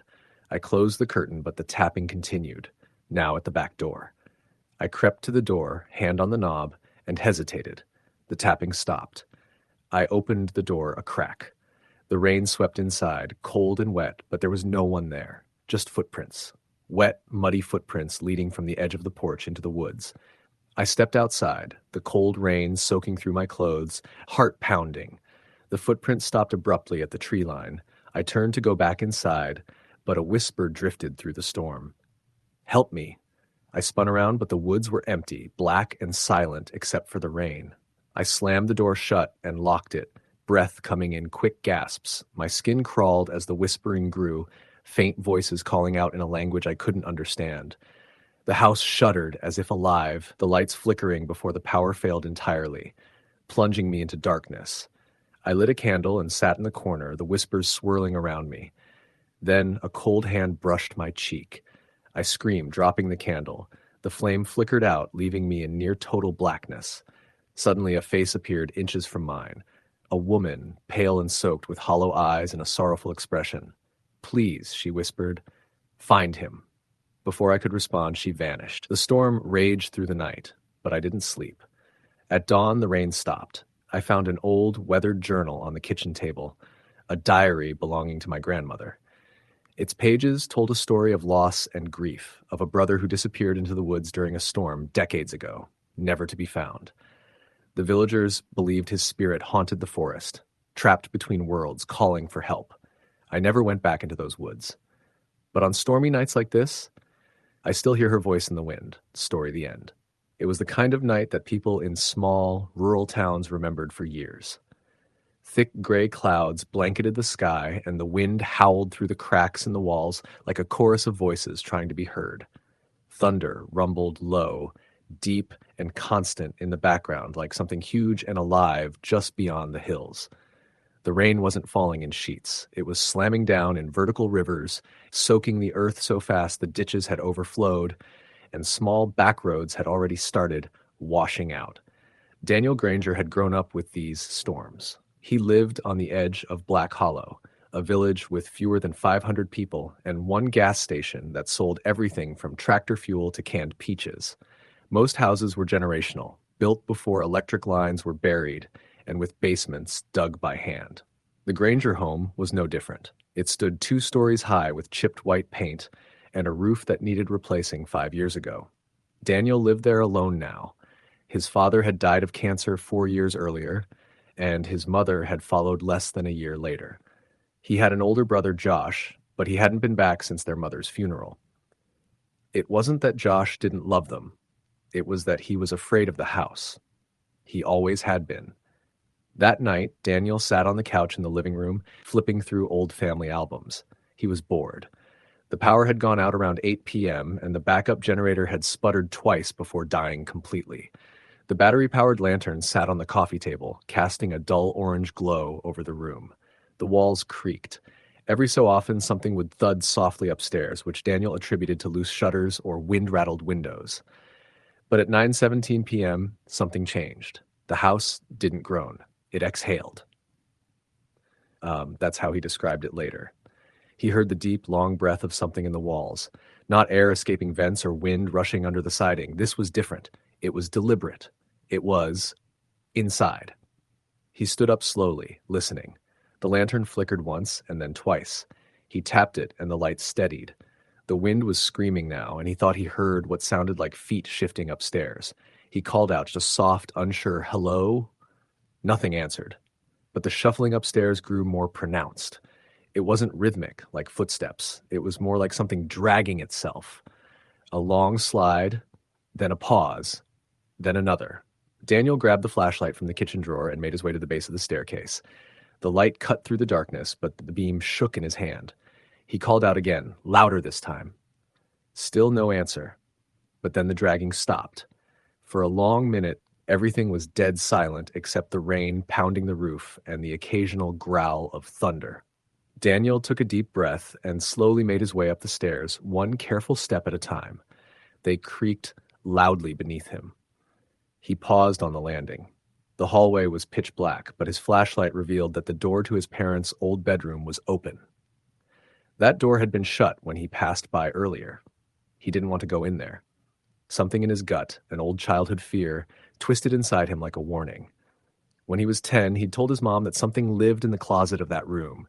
She'd laughed it off, told him ghosts weren't real, but she never slept in that room alone after Dad died. Daniel stepped into the room slowly. The beam of the flashlight swept across the bed, perfectly made, the old dresser, the cracked mirror above it. Then it landed on the closet door. It was open, only a crack, but wide enough to see the void inside. The flashlight flickered again. He stepped forward, swallowing hard, and then something moved inside the closet. It wasn't a rat. It wasn't wind. He heard it. Something breathe. Slow. Rasping. Daniel backed out of the room immediately, turned and headed down the stairs. Fast. Almost running. He told himself it was just the storm, that the darkness was playing tricks on him. But when he got to the bottom of the stairs, the flashlight died completely, and the lantern on the coffee table went out too. He stood in complete darkness.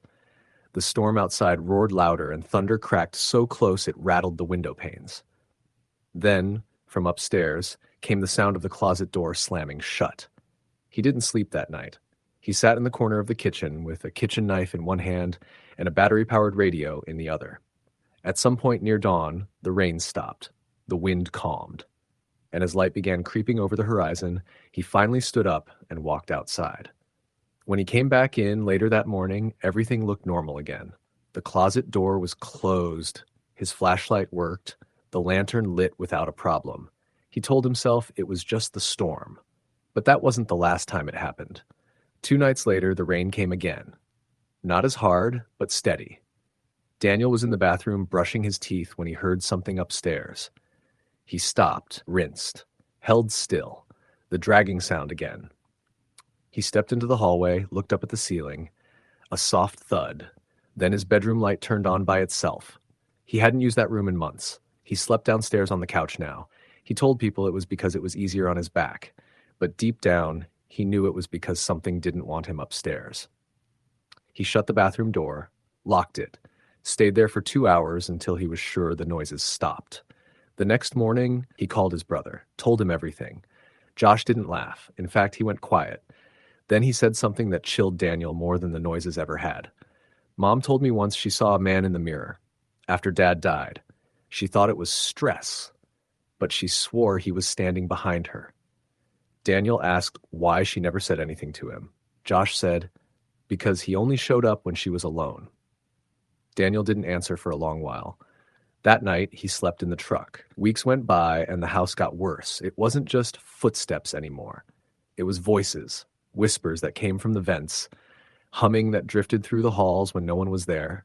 He started recording things, setting up his phone overnight in the hallway. Some nights, it caught nothing. But other nights, there were things. A shape moving past the edge of the lens. A low, muttering voice that said words he couldn't understand. One morning, he woke up and found the front door wide open. Rain had blown inside and soaked the rug. Muddy footprints, bare human footprints, tracked in from the porch. They went straight to the staircase and vanished halfway up. He locked that door every night. He knew he did. Then came the night he almost left for good. It was a storm again. Midnight, thunder in the sky, heavy rain on the roof.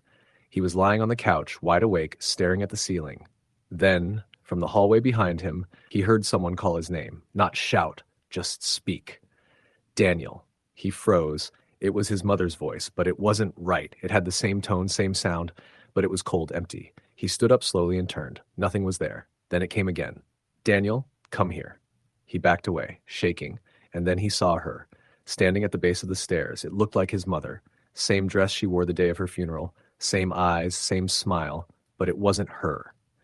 Because the thing that looked like her was floating. Its feet were 2 inches above the ground. Its eyes were too wide. And when it smiled, its mouth stretched far too much. He ran outside into the rain barefoot, sprinted into the woods, and didn't stop until he was almost 2 miles from home.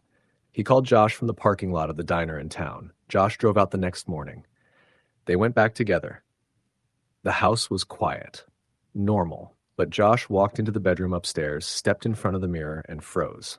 Daniel saw it too, a figure standing behind them, in the reflection. But when they turned, nothing. They both agreed. That night, Daniel packed a bag, left the house, moved in with Josh for a while. A few months later, they sold the house to a couple from out of state, retirees. They loved the history, said they didn't mind a fixer-upper. They lasted 2 months.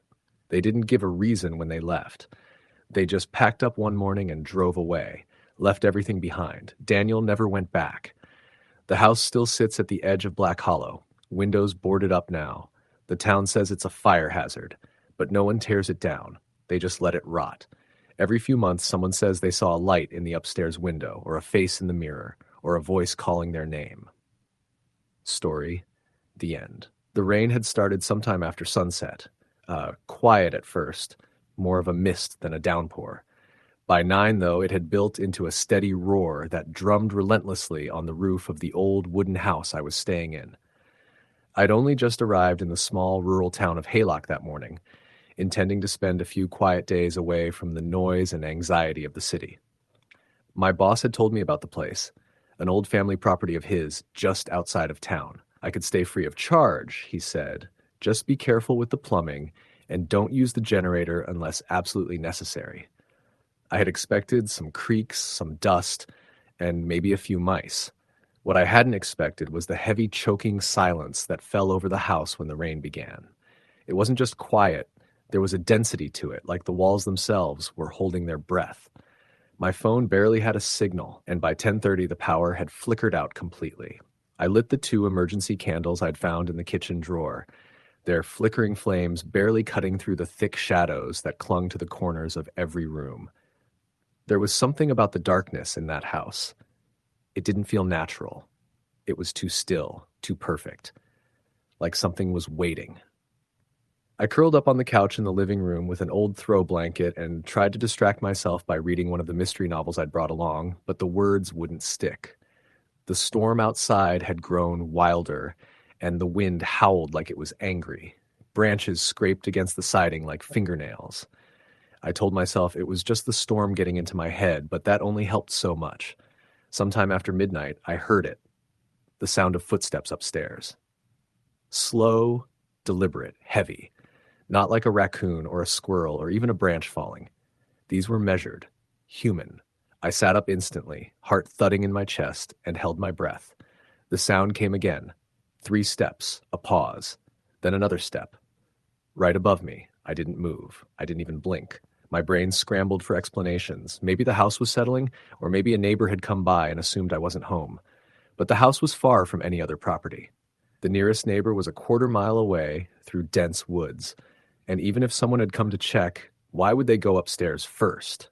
I stood, slowly, every creak of the floor beneath my bare feet sending a jolt of panic through my chest.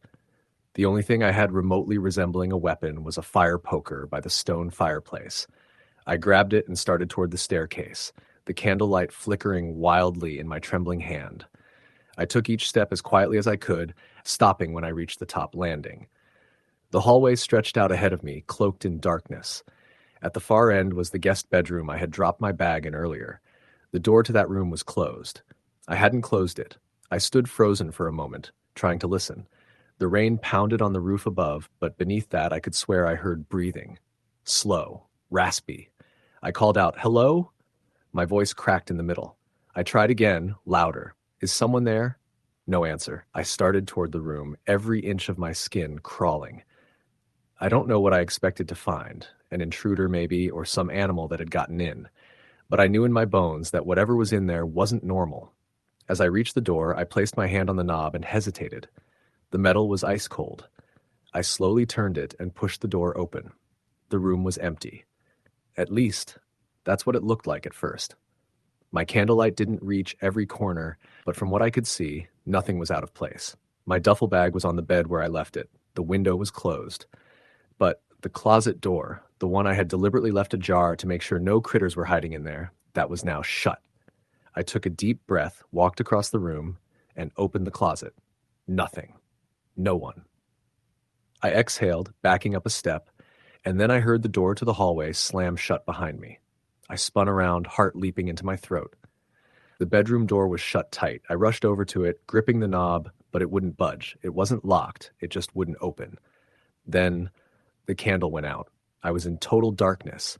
I could hear my own breathing, ragged and fast, and then, layered beneath it, so quiet at first I thought I was imagining it, came the unmistakable sound of whispering, right next to my ear. I screamed, pounding on the door, kicking it, shouting for help. The whispers grew louder, clearer, surrounding me. They weren't in English. I couldn't understand them, but they sounded angry, urgent, and then they stopped. Silence again. The door creaked open on its own. I didn't think, I just ran. Down the hallway, down the stairs, back into the living room where the candle I had left was still flickering weakly on the table. I grabbed it and bolted into the kitchen, slamming the door shut behind me and locking it. I stayed there the rest of the night, sitting on the cold tile floor, fire poker in hand, jumping at every creak and groan of the house. The whispers didn't return, neither did the footsteps, but I didn't dare move. When morning finally came, the rain slowed to a drizzle, and the gray light of dawn filtered through the windows. I grabbed my things and left the house without even bothering to change out of my pajamas. I drove into town and checked into the first motel I could find, then sat in the lobby with a cup of coffee and tried to make sense of what happened. The lady behind the counter, a gray-haired woman named Rose, asked if I was okay. I must have looked like hell. I told her I'd been staying at the old Merritt house just outside town. Her face fell the second I mentioned it. "You shouldn't have stayed there alone," she said quietly. I asked why. She looked around, then leaned closer. "Years ago, a family lived there. The Merritts. Father, mother, 2 daughters. Seemed nice enough, but something was wrong in that house. Neighbors said they heard things, saw lights on all night, screams sometimes. People said the father was into dark things, occult stuff. Nobody ever proved anything, but one night during a storm like this one, the whole family died. They said it was a murder-suicide. But the way they were found," she shivered. "None of it made sense." I asked her what she meant. "They found the mother and daughters in the closet of the guest room. All of them had scratches all over their skin, like they'd been trying to claw their way out. The father was found in the hallway, eyes wide open like he'd died of fright, but no sign of a struggle. No blood, just terror." I didn't know what to say. Everything about last night rushed back in. The locked door, the cold doorknob, the closet. "I've heard others say they hear things when they go near that room," she added. "Voices, footsteps, breathing, like the house remembers." I checked out of the motel by noon, canceled the rest of my week off, and drove straight back to the city. I didn't tell anyone at work what had happened, and my boss didn't ask how the trip went. A few nights after I got home, I started waking up at exactly 3:17 a.m. Every night. At first I thought it was just stress.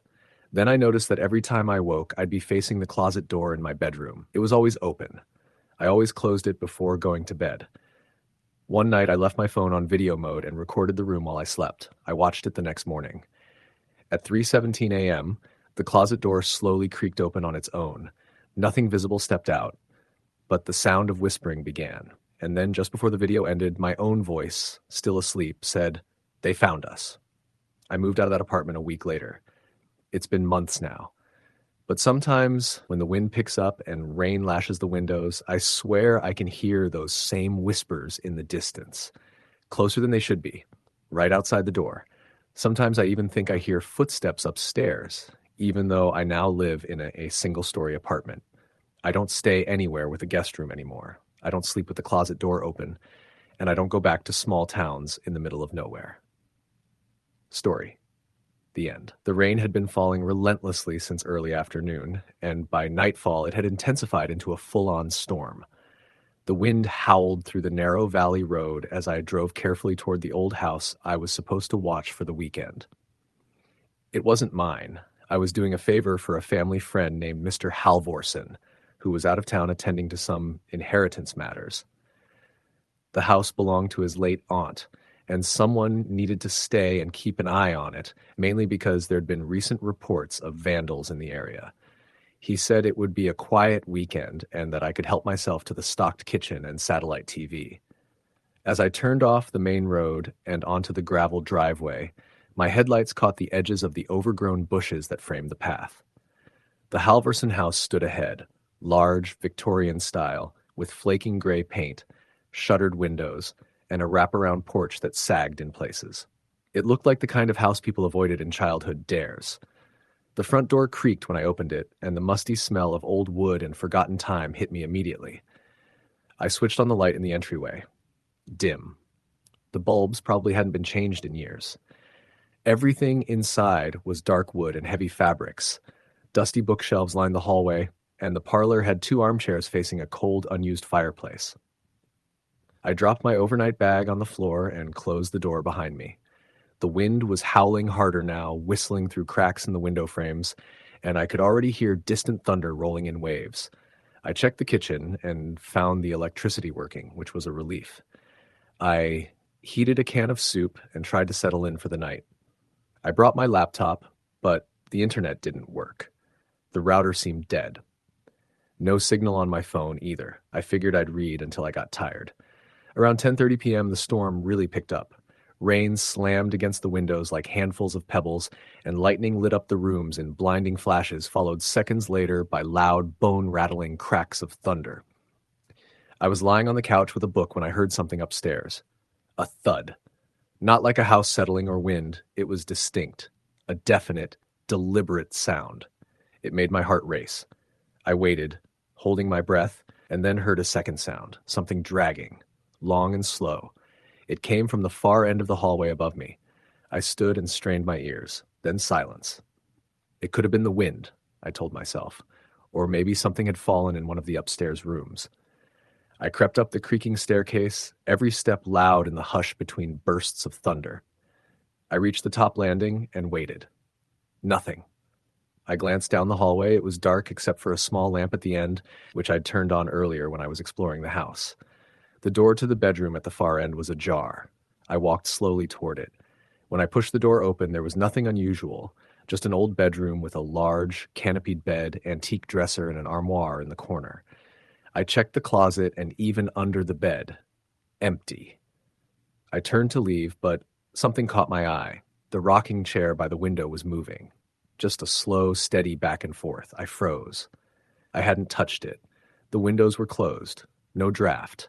I stepped back into the hallway, heart thumping, and turned to go back downstairs when I heard it again. A dragging sound, louder this time, followed by a whisper.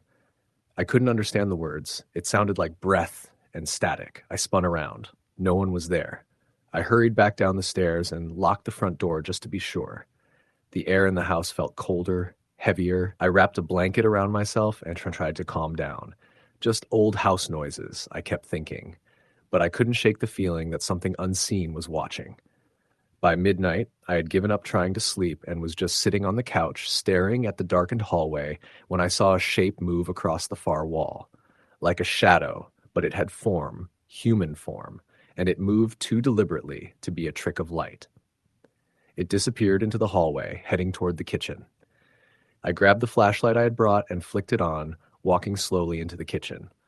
The room was empty, but the back door, the one that led out to the garden, was wide open. I knew I hadn't opened it. The storm was blowing rain in, soaking the floor. I stepped forward to close it when I heard footsteps behind me. Heavy ones. I turned immediately, swinging the beam of the flashlight. Nothing. I slammed the door shut and locked it. The moment I did, the lights in the house flickered and then went out completely, plunging me into darkness. Thunder cracked outside so loud it rattled the window panes, and for a moment I felt like the house had inhaled. The air seemed to press in around me. I tried to turn the flashlight back on, It flickered weakly, but then dimmed again. Batteries dying. I went back to the living room, using the faint light from my phone's screen. As I stepped inside, I stopped cold. The room had changed. The books on the shelves had all been pulled out and thrown on the floor. The armchairs were both turned toward the wall, and on the mirror above the fireplace, a foggy handprint was smeared across the glass. I backed out of the room, panic rising in my throat. I needed to leave. I didn't care about the storm or the trees swaying dangerously outside. I couldn't stay there. I grabbed my bag and my keys and moved toward the front door. Just as I reached for the knob, something whispered right next to my ear. "Don't go." I screamed and stumbled backward. My heart felt like it was going to explode. I turned, shined my weak flashlight behind me, but again, nothing. I ran to the door and flung it open. The storm was violent now, sheets of rain whipping sideways in the wind, thunder cracking almost constantly. I bolted for my car, fumbling the keys in the lock, finally managing to start the engine. I peeled out of the driveway, the fresh tires slipping in the mud. I didn't stop driving until I hit the next town over, where I found a 24-hour diner and sat there until morning, shaking and soaked. The next day, I called Mr. Halverson and told him everything. He was quiet for a long time. Then he said something that sent a fresh chill through me. I didn't want to say anything, but my aunt believed something lived in that house. She'd hear voices, see figures in the mirrors. She said it started after her husband died in the upstairs bedroom, said she wasn't alone anymore. I thought she was just grieving. He sighed heavily. "I should never have asked you to go. I'm sorry. I didn't return to that house. Not ever." A few weeks later, I read that the place had been sold to a developer and was being gutted for renovation. During demolition, one of the workers found something sealed behind the wall in the basement, an old trunk filled with personal belongings, photographs, and letters written in what looked like blood. No one ever claimed them. A few days after that, the construction site caught fire. The house burned to the ground. Some said it was lightning. Others whispered it was something else, something that didn't want to be disturbed. I don't care what people think. I know what I saw, what I felt. And some nights, when the wind howls just right and the sky is dark with storm clouds, I still hear that voice in my ear. Don't go. Story the end. The rain had started early that afternoon, a relentless drizzle that soon turned into a furious storm, pounding the earth with heavy drops and howling wind. The sky was a roiling mass of dark clouds, stretching endlessly in every direction, swallowing the light and painting the world in shades of gray and black. Lightning, jagged across the horizon, followed by distant peals of thunder that rolled over the hills like the growl of some ancient beast. David sat alone in the living room of the old farmhouse he had inherited from his grandfather. The house was perched on the edge of a forgotten country road, surrounded by thick woods that whispered secrets in the rising wind. He had come here to escape the chaos of the city, to find he could think and rest. But now, as the storm raged outside, the isolation felt less like solace and more like a trap. The house creaked and groaned under the weight of the tempest, the old wooden beams shifting and settling with every gust. The power had flickered several times before finally going out, plunging the room into darkness. David lit a candle, its small flame casting flickering shadows that danced across the faded wallpaper and the worn furniture. He pulled his coat tighter around himself and sat down by the fireplace, though the hearth was cold and empty. The silence inside the house was thick and heavy, broken only by the relentless tapping of rain against the window panes and the occasional crack of thunder. As the night deepened, David found his thoughts drifting to the stories his grandfather had once told him. Tales of the house's past, whispered legends about spirits that roamed the land and shadows that moved with a life of their own. He had always dismissed them as old folk tales, but now, alone in the storm, they seemed to press closer, lurking just beyond the edge of his vision. Suddenly, a soft sound broke the quiet, a faint creaking like footsteps on the floor above. David's heart jumped. The house was supposed to be empty, except for him. He listened intently, but the noise stopped as quickly as it had begun. He told himself it was just the house settling, the storm playing tricks on his mind. But then the footsteps came again, slower this time, moving deliberately across the ceiling above him. David stood. the candle trembling in his hand. He called out, voice shaking, "Hello? Is someone there?" No answer, just the sound of rain and the wind outside. Gathering his courage, he made his way to the stairs. Each step creaked beneath his weight, the darkness swallowing him as he ascended to the upper floor. The hallway was narrow and lined with faded portraits, faces of ancestors long gone, their eyes seeming to follow him as he moved. At the end of the hall, the door to the master bedroom stood slightly ajar. David hesitated before pushing it open.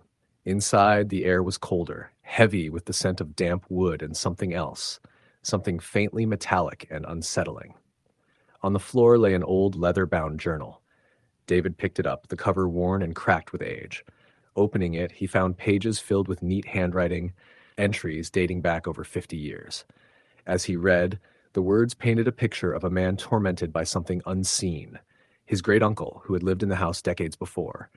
The journal spoke of strange noises at night, whispers carried on the wind, and a presence that watched from the shadows.